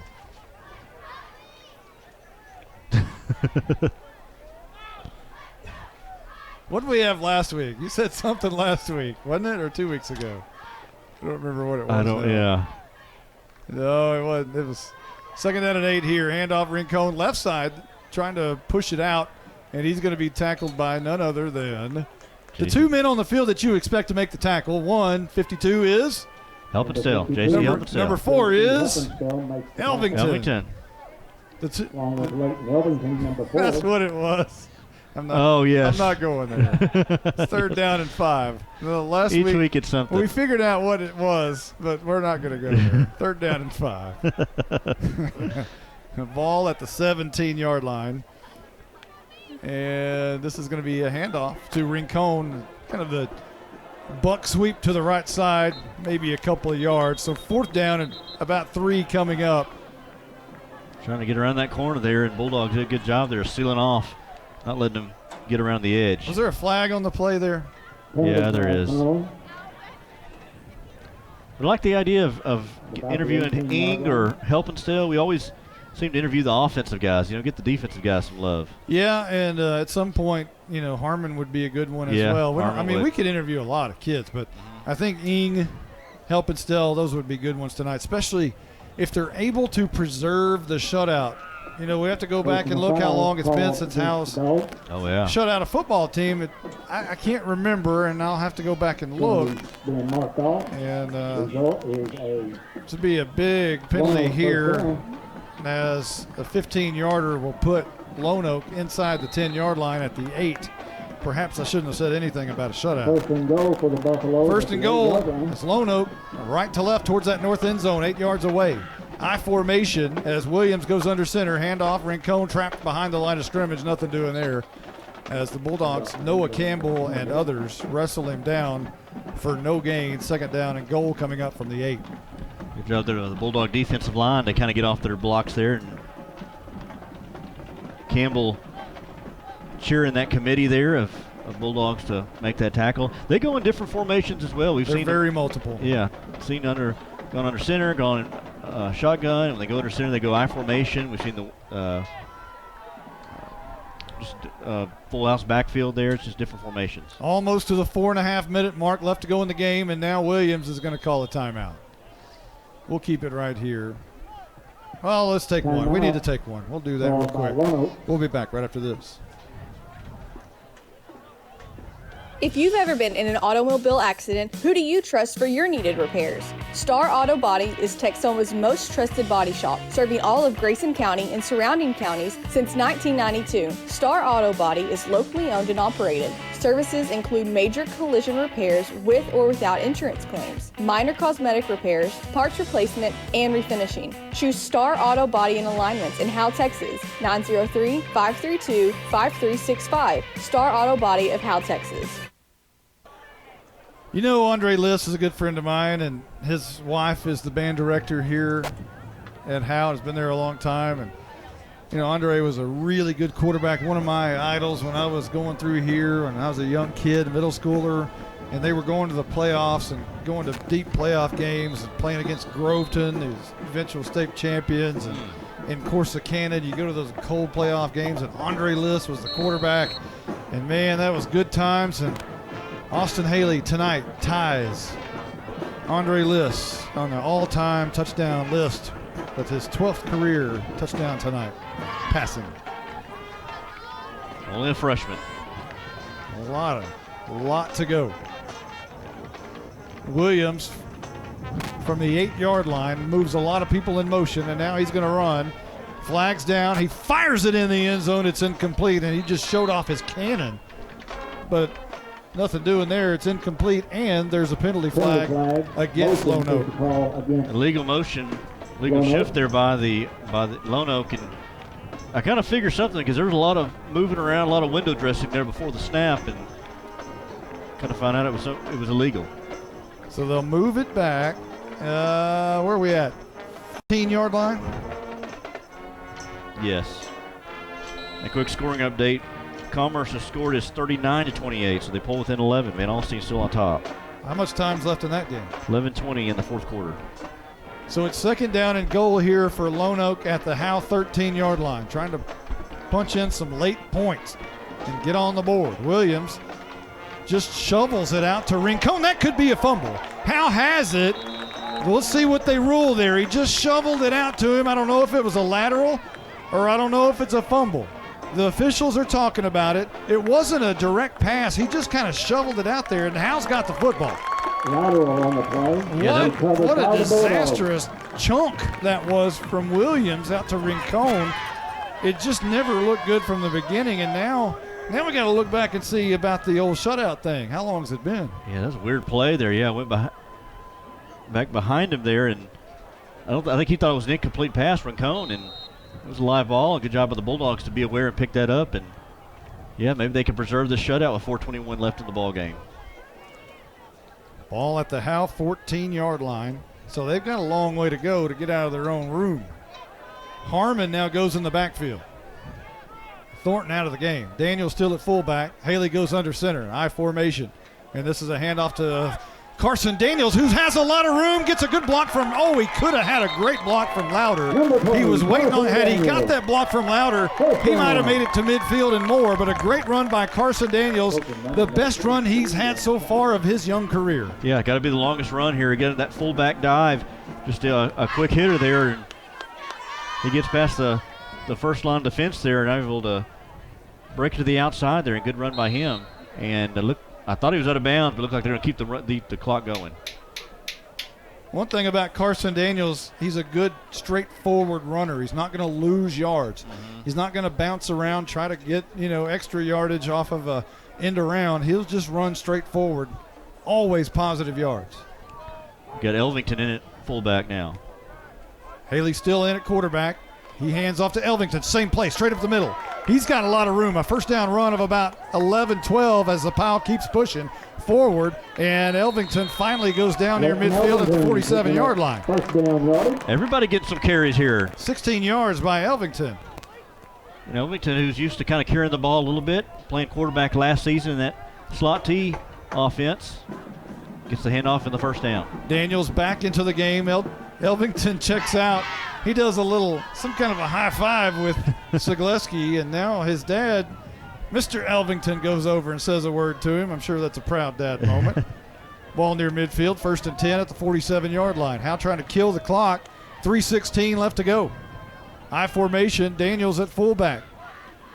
And this time it'll be Harmon, and he's straight up the middle, and he's shot out of a cannon. 40, makes a move and a cut at the 35. It's a foot race to the 20.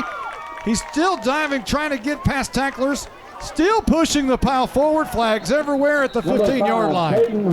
My goodness, Harmon just will not go down, and it could be a face mask at the end of that. A massive hole, again, opened up on right there in the middle of the line, around the center and the left guard there, and Caden Harmon goes through it and then uses speed and athleticism to get out the outside, break tackles, and I believe that may be a face mask tacked on at the end. It is. Personal foul, face mask against Bono. Man, alive. And it's not like Howe's just trying to run it up. They're just running straight up the middle. Run the ball and just taking what the defense gives them, and they may make this 42-0. Ball spotted at the 5, is that right? It is.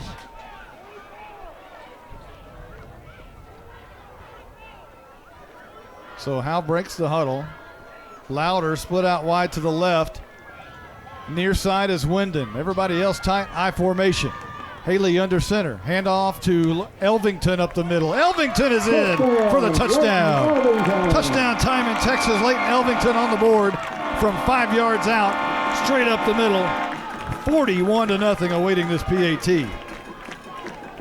Yeah, Elvington there at fullback gives him the first man through and able to go in for that may be his first rushing touchdown of the season. And Bulldogs add on to their big lead, 41-0, pending 42-0, pending the extra point. Haley to hold, Flores to kick, flags down. This one is banged through. Check the flag for the moment. There's 2:31 left to go in the game. And I believe the penalty is going to go against Lono. That'll be declined. We have a new score in Howe, Texas. 42-0. That's a good number. We'll be right back right after this. This is attorney Kimberly Killebrew. I'm a Howe resident with 27 years experience practicing family law. I service the greater North Texas area, including Grayson, Collin, and Denton counties. Call 214-432-1595 to schedule a consultation to discuss your divorce, child support, custody, or family law needs. Mention this ad and you receive a free 15-minute phone conference. In-person appointments are available in Grayson County or our principal office in Plano, Texas. 4 plays, 86 yards for the Bulldogs on that hit exterior scoring drive recap, capped off by a 5-yard touchdown by Leighton Elvington.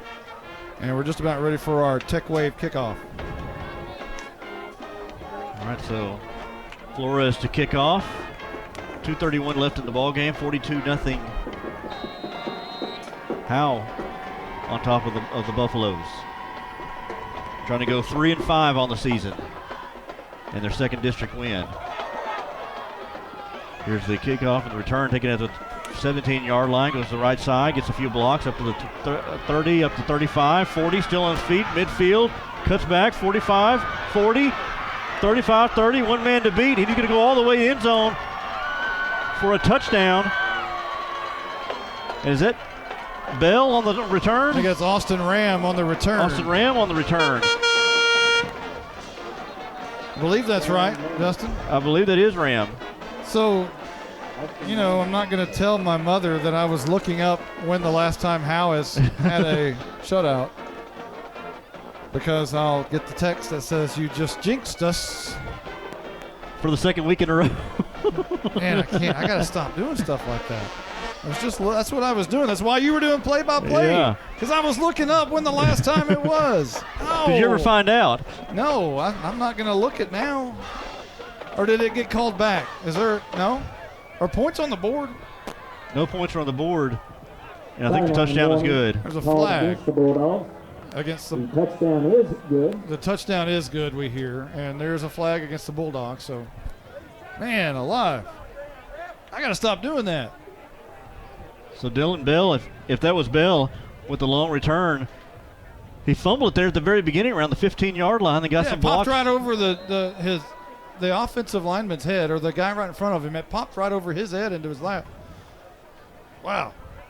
And then runs back for a touchdown, and they correct the goose egg. 42-6, 2:11 to go in the ball game. And they're going to go for two here, Monty. Why not?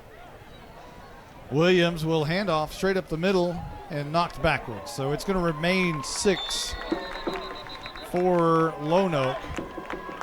And the good news for the Howe Bulldogs and your fans, it's 42 points for the Dogs. We'll keep it right here. We haven't talked to Sweet Caroline in a little bit. And our Night Furniture sideline reporter, who are you going to grab for us and interview after the game? Other than maybe Coach Jay. Guys, I was actually going to grab Coach Zagleski. Oh, there you go. Yeah. There you go. Get some, maybe some Mary Zagleskis. And then either Harmon or Ing or help us out, just whoever I can find, Yeah, the big guy, Ing, is going to be the easiest to find. Yeah, Be hard to and miss. it's his birthday, so, Yeah. Hey, you're going to have to ask Zagleski what's wrong with his ankles, because, Haven't seen him jump up there's very high. some pretty big plays tonight. And he did jump. I guess it was the third quarter. He did one, and he jumped right into the referee. So I think maybe we're going to do that again. Okay, after the kickoff, return for a touchdown. It's 42-6, and there's 2:11. And there was a flag on Howe. Yeah, that's going to be Previous penalty is being marked off against the Bulldogs. sideline. Is it a sideline flag? You get warnings all the time. You hardly ever get the flag, but they'll let Lone Oak and Underwood tee it up right here at the 45-yard line. Why wouldn't you just onside kick it right here? And they fake the quail onside, and now they back up and spread out. Underwood about 4 yards away from the football. Soccer-style kicker. He'll boot it where nobody is. Right over the head of Louder, and now Louder's going to pick it up at about the 3-yard line, coming near side. Escapes one tackle, now trying to outrun another one, drags another one, and a face mask. And Howe, who is down at the 17-yard line, is going to be able to tack on 15 yards to that. Louder trying to outrun Jordan Boyd, and Boyd grab a hold of him, but grab some face mask with it, and that'll tack on 15. Here is it gets kind of sloppy here at the end with 2:05 left in the ball game. So the ball should be spotted around the 32-yard line. After the 15-yarder? Yes. So a good night tonight from Thornton. A lot of rushing yards, over 100.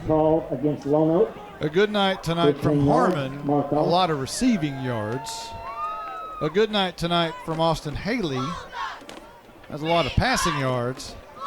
And a great night tonight by that Bulldog defense. Really did. Who gave up 0 points defensively tonight.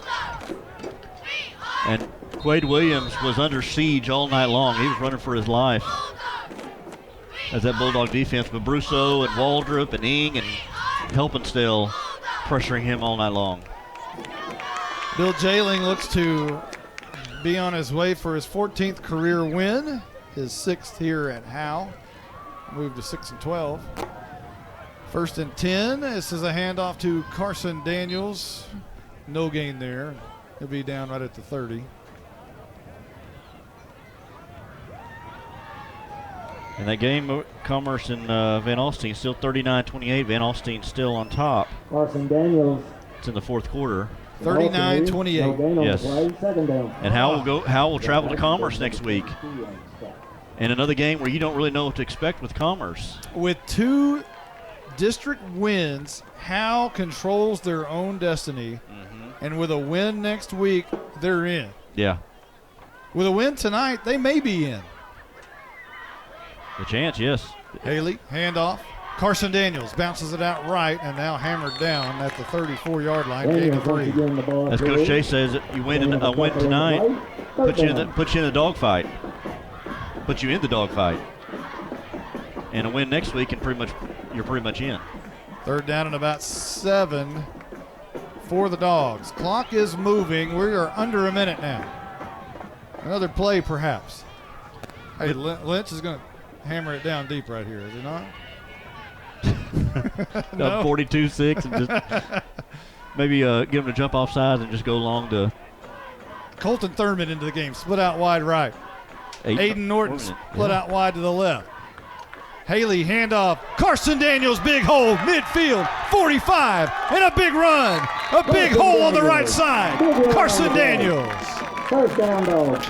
They've been making openings all night long, and Carson Daniels, the recipient of that one, and mows over a defender in the process. You said he's not going to go around or juke anybody. He's going to bull run over him. He did that there in that long run. And that may be the final play of the game.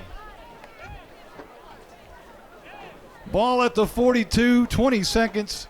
19 delicious seconds here at Bulldog Stadium. There's one game to go here in this place at the Dog Pound, and that's Van Alstyne, and that game's going to mean something. How your Bulldogs are in the playoff hunt with a 42-6 win here tonight at the Dog Pound. And a convincing win here tonight. You didn't know what to expect from Lona with all the coaching changes and all the stuff going on over there, but the Bulldogs stepped up to the plate and made a statement here against Lona. Refused to be surprised by anything. You know, and it's one thing to go out there and beat Lone Oak. It's another thing to go out there and completely dominate this football team. And tonight, the Howe Bulldogs completely dominated a team in which everybody said you should dominate, and they did it. Yeah, there was no question about it from the beginning. They did what they needed to do. No disrespect to Lone Oak, but kind of kicked them while they're down and won a game that you should win. And now you get ready for you celebrate this one, and you get ready for a Commerce team that beat you pretty soundly last year. So with 25 seconds left in the game, Van Alstyne's moved it on up 46-28 over Commerce. That one appears to be over. Okay. So we know what we know now. We thought we'd learn a lot tonight about Commerce and Van Alstyne. We learned Van Alstyne is they're going to be the tougher matchup. But I think both teams. I think Howe's got a shot. Well, Van Alstyne, I don't want to start thinking ahead, but for the second they had earlier against Rains, they had some trouble there from the beginning. School song, fight song. Here we go.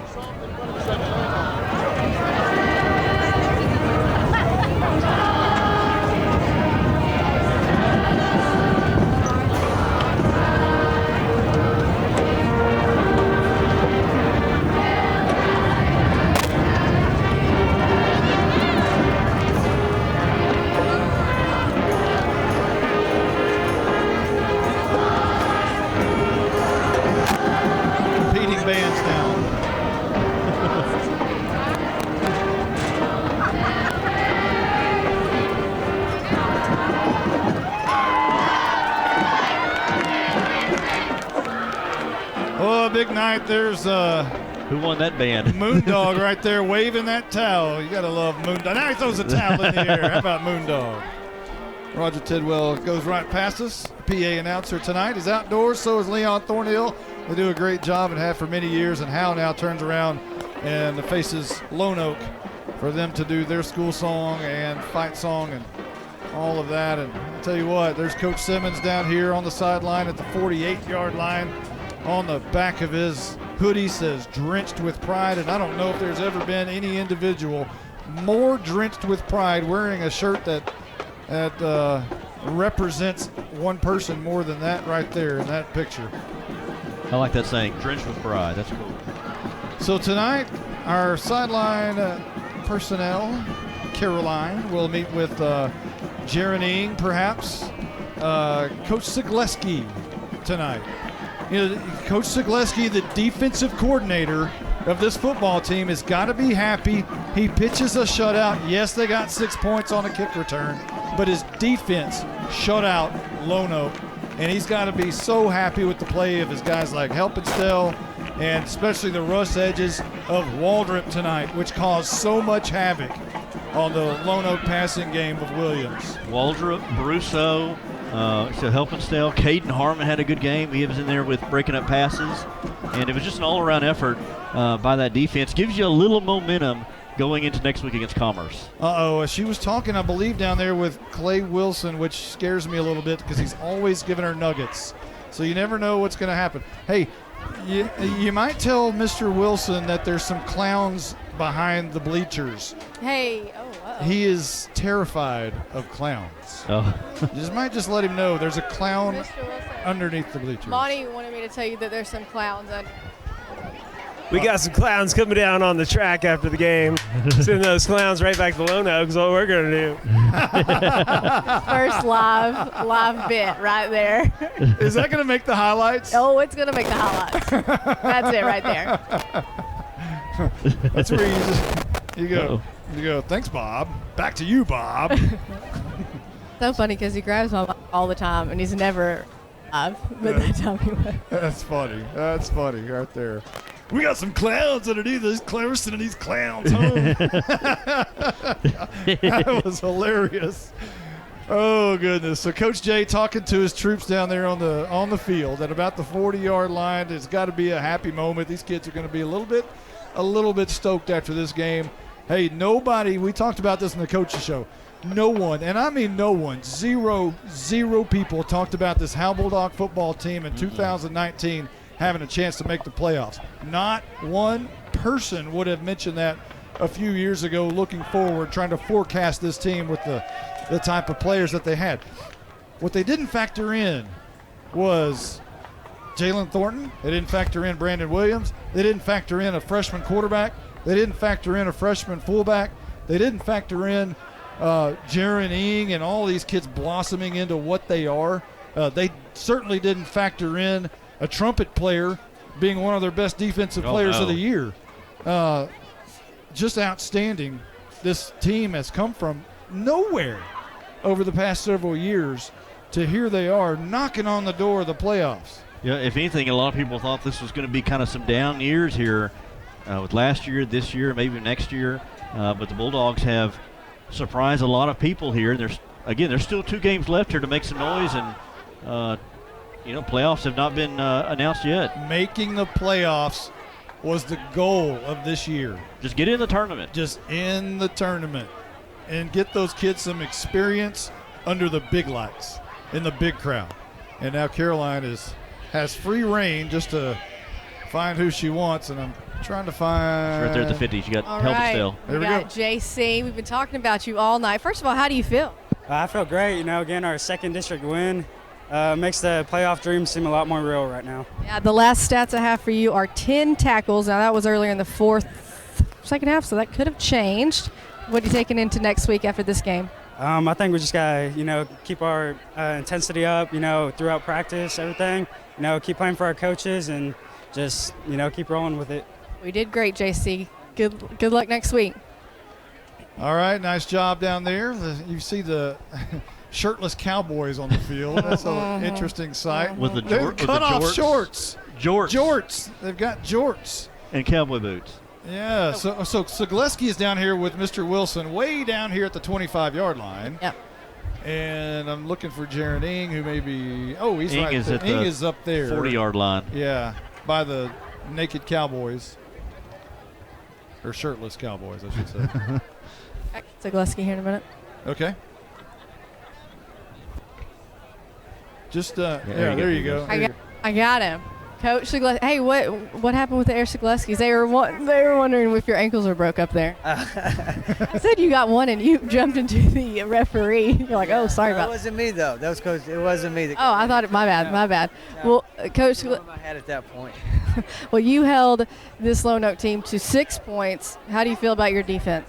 Oh, excellent. I mean, everything. We didn't know exactly what we were going to see with the new coach and everything, so we played basic, just played simple, our 5-man front, and just make sure we lined up to everything, and we did that.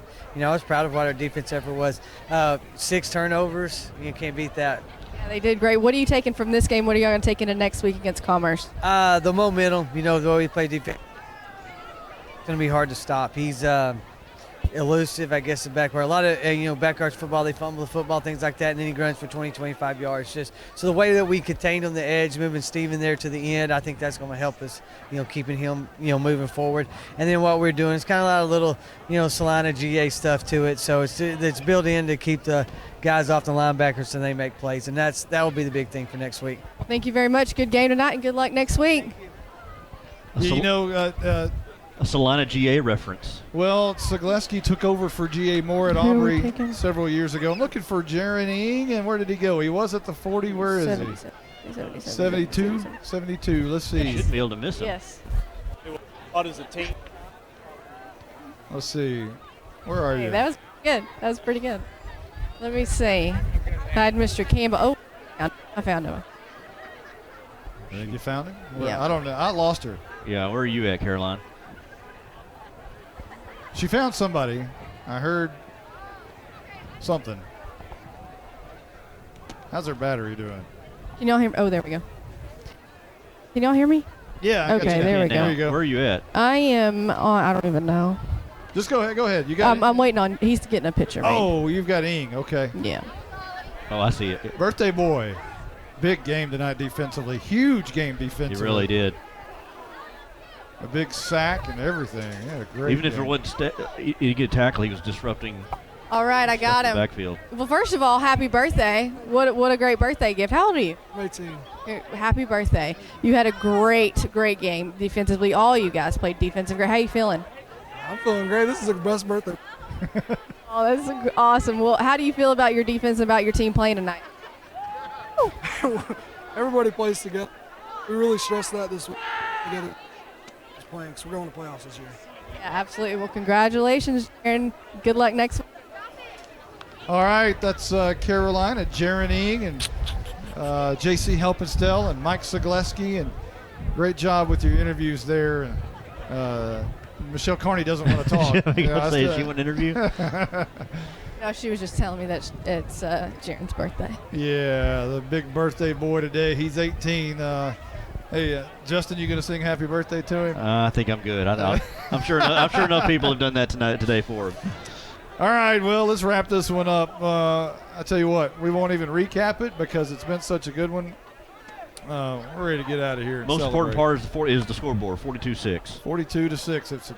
I'll tell you what, let's do recap it because there's probably people tuning in from outside Bulldog Stadium and from Commerce and Van Alstyne games and such. So quickly, let's recap the game. Howe got the ball first, had to punt after the first 3 plays, and then Lone Oak took it and they had to punt after 5 plays.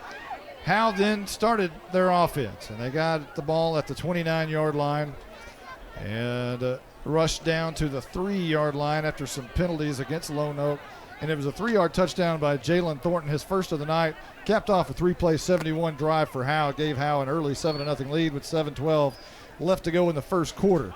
Turned it over to the Lone Oak Buffaloes, who started at their own 40. Turned it over on downs after a great play by the rush edge of Waldrip. That gave Howe the ball at their own 29-yard line with 5:03 remaining in quarter number 1. They marched down the field, 5 plays, 71 yards, punched it in on a 33-yard touchdown by Jalen Thornton, his second of the night. That made it 14-0 with 2:51 left to go in quarter number 1. Lone Oak's next possession ended in a fumble, which gave Howe the ball at their 48-yard line. They went down 8 plays, 48 yards, an 8-yard touchdown pass from Haley to Harmon to give Howe a 21-0 lead with 8:21 left in quarter number 2.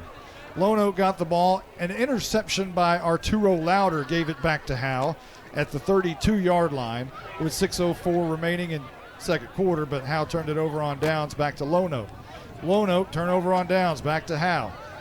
And then Howe with 42 seconds left from their own 20-yard line right before the half decided to hammer the ball down the field, try to get points before the half. An interception on Austin Haley gave Lone Oak a scoring opportunity with 31 seconds left, 5 yards away from pay dirt.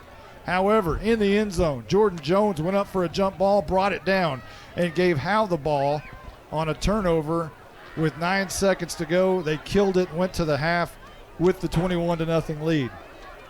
We go to the second half. Lone Oak opens with the ball. They fumble. It was recovered by Jones, so a big back-to-back series there by Jordan Jones. Howe gets it, turns it over on downs. Everything slows down a little bit at that point. Lone Oak gets it at their own 38, drives 5 plays, and Caden Harmon intercepts the ball to give Howe the ball at their own 46-yard line. What do? They drive 7 plays, 54 yards, and the big play was a 29-yarder from Haley to Wyndon to the 1-yard line where Haley punches it in on the quarterback sneak to give Howe the advantage of 28-0 with 2:34 left to go in the third. Lone Oak punts.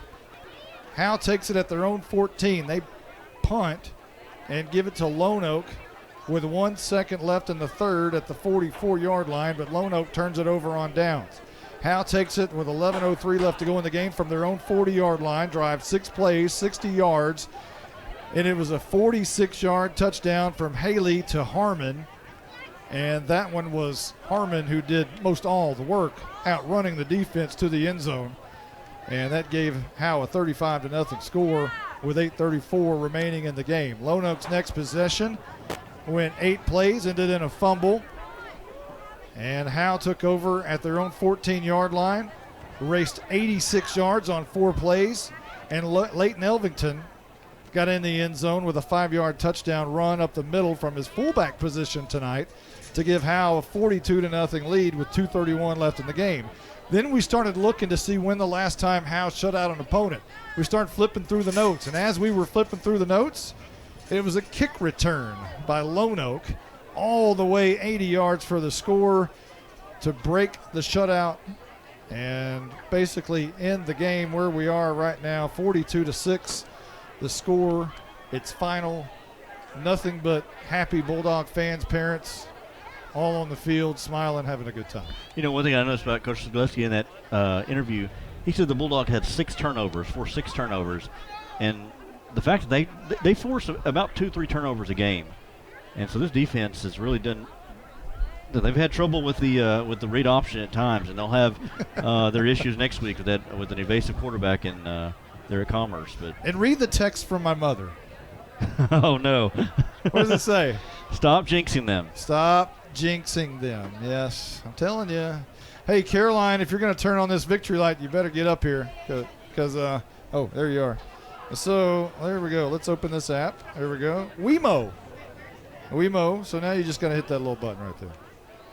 That little button, and the victory light is on. Caroline has turned the victory light on. So everybody in downtown do this. There you go. There you go. Victory light is on. Congratulations to the Howe Bulldogs. Are we going to have any numbers from where's Blizzard? Where's the Blizzard? Has Blizzard got any numbers for us? You going to do any numbers for us tonight? You ready for us? Hey, we're going to turn it over to Blizzard. I'll let him have mine. All right. So, Blizzard, step on in here. I'll get you cranked up. And there we go. Let's do this. All right, let's do it. Austin Haley on the night, 11 of 19, 199. Hey, stop. Hang on. He's got his numbers in front of him tonight. He doesn't have it memorized. Just wanted to point that out. Here we go. All right. Yes. Resume. We had a lot more action tonight than last week.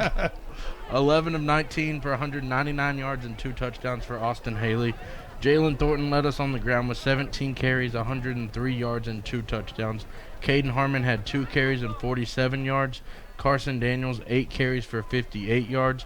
Leighton Elvington, 4 carries for 27 yards and a touchdown.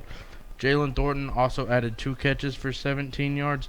Colby Winden, 3 catches for 42 yards. Caden Harmon, 5 catches for 125 yards and 2 touchdowns. Arturo Louder, 1 catch for 9 yards. Now we'll go to the offensive stats for Lone Oak tonight. Quinnen Williams, 8 of 23 for 72 yards and 2 interceptions. Mariano Rincon, 14 carries for 57 yards. Quid Williams, 6 carries for 25 yards. And Jack Kaiser, 4 catches for 56 yards. The Bulldogs were led on defense by J.C. Helpenstill with 10 tackles. And Hunter Brusso added 5. Arturo Louder, 3. Noah Campbell, 3. Stephen Waldrop, 6. Caden Harmon, 4 and an interception. Jordan Jones, a tackle, a fumble recovery, and an interception. Jaron Ing, 4 tackles. Dakota Harrington with a fumble recovery. And Colby Winden had 2 special teams tackles tonight. And that's all I got tonight. All right, awesome. The Blizzard. Blake Burnett on the stats recap. That should end it for us tonight. We've gone about as far as we can go. So we know that Van Alstyne won. Pottsboro, what was the score on Pottsboro and Bonham? Did you get that? Anybody get a Pottsboro-Bonham score? Ought to be, anybody guessing? We're still finding. We're looking. Pottsboro. 61-6 Bonham. Yeah, no. Okay, no. All right, Pottsboro won 61-6. So Pottsboro 4-0, right? Pottsboro, yes, yeah. Van Alstyne 3-1. Rain stays 2-1 with the bye. Commerce 1-2. Howe 2-2. Lone Oak 0-3. Bonham 0-3. So Pottsboro, Van Alstyne, Rains, and Howe if it ended today. Yeah, if the playoffs were today, Howe would be in fourth place. Uh-oh, here he is. Hey, you know what? Coach Jay's up here. Hey, get Coach Jay. Here you go. Coach Jay the mic. Here we go. This is a first. All right, Coach Jay. We have Coach Jay in the booth. This is a good one. Hey, you got to be proud of your defense tonight. Basically, the defense shut out Lone Oak. Yeah, basically. I mean, they gave up that kick return, but we got a lot of kids on the field to play, and that's important to us that every kid gets on the field and plays. The play of Waldrop on the edge, their left tackle, unable to contain him all night long. Waldrop just really made the difference. Their passing game was nada, and it basically was because of the pressure of Waldrop. Yeah, Waldrop did a great job coming off the edge tonight. He did a good job. Hunter Bruce did a good job of tying up that tight end when he had him to his side. I kept telling our secondary guys, you probably saw him bailing back a little bit. And I said, hey, just trust me. You can run with these guys. Tighten down on your coverage, man. Don't give them too big of a cushion. And Arturo Lauer finally trusted me in the second half, and you saw he had a pick and a couple pass breakups, which was great. How much did you miss Caden Harmon over the past couple weeks? Oh, we missed him a lot. Big difference tonight. He had an outstanding game. Yeah, Caden's a great senior leader on this team, and he had a great game tonight. It's glad to see him back out playing and being healthy. Hopefully Brandon Williams will be back next week. We're hoping that injury's not too serious. And, hopefully when we get everybody healthy and everybody on the field, we're a pretty good team. After the game, what'd you tell your team? Just that I was proud of them. Told them this is number one because we're taking it 1 week at a time to get in the playoffs. This is number one. Enjoy it. After the weekend, we focus on number 2, which is Commerce next week. But the biggest thing I told them was, hey, you played hard. You won tonight, but you won with class. They played with class tonight, considering there was some chipping going on out there, but the kids did a great job of playing with class and winning with class. 39-28, Van Alstyne won over Commerce tonight. Don't know what happened, whether it was turnovers. Commerce with an early lead in that game. Here, Van Alstyne comes right back. But right now, if it ended today, you're the 4th seed, you're in. Yeah. And games to go, though, and then the big one next week. 2 games to go. Take care next week. Commerce is going to be a tough game because they got a lot of speed. So we're going to have to deal with that next week. But if we take care of the next 2, it's going to be sitting pretty for the playoffs. But it's like we've been telling the kids all year long, that VA game is going to mean something this year, and this year it's going to mean something for us. Coach, appreciate everything. Thank you, you, sir. Glad to have you up in the booth. Absolutely. Hey, here's your hug. Oh, man. yeah, I got a hug. Hey, how about that? Oh, goodness. Fun up here in the booth. 42-6. Howe wins tonight over Lone Oak. We all get hugs. Everyone in the booth gets a hug from Coach Jay. We're going to sign off tonight for everyone who's been a part of this one, including Justin White, our color analyst, our sideline personnel, the great Caroline Slauson, the Blizzard, Blake Burnett on stats, Carson Grogan, our spotter, everyone who's been a part of this one. I'm Monty Walker. We will see you next week in a big game at Commerce, Texas. So long, everybody. You've been listening to Howe Bulldogs football on HoweEnterprise.com. Howe Bulldogs football is brought to you by Sonic of Howe, Scoggins Funeral Home, Attorney Micah Belden, Huck's North Barbecue, TechWave, and Meacham State Farm, Knight Furniture, Independent Bank, Star Auto Body, Torque Plumbing, Family Attorney Kimberly Killebrew, Juan Enciso Farmers Insurance, GCEC, the Old Man at the Coffee Shop, FBC Howe, the Howe Athletic Booster Club, Baker AC and Heating, Pitt Exteriors. This has been a product of Grayson Publishing.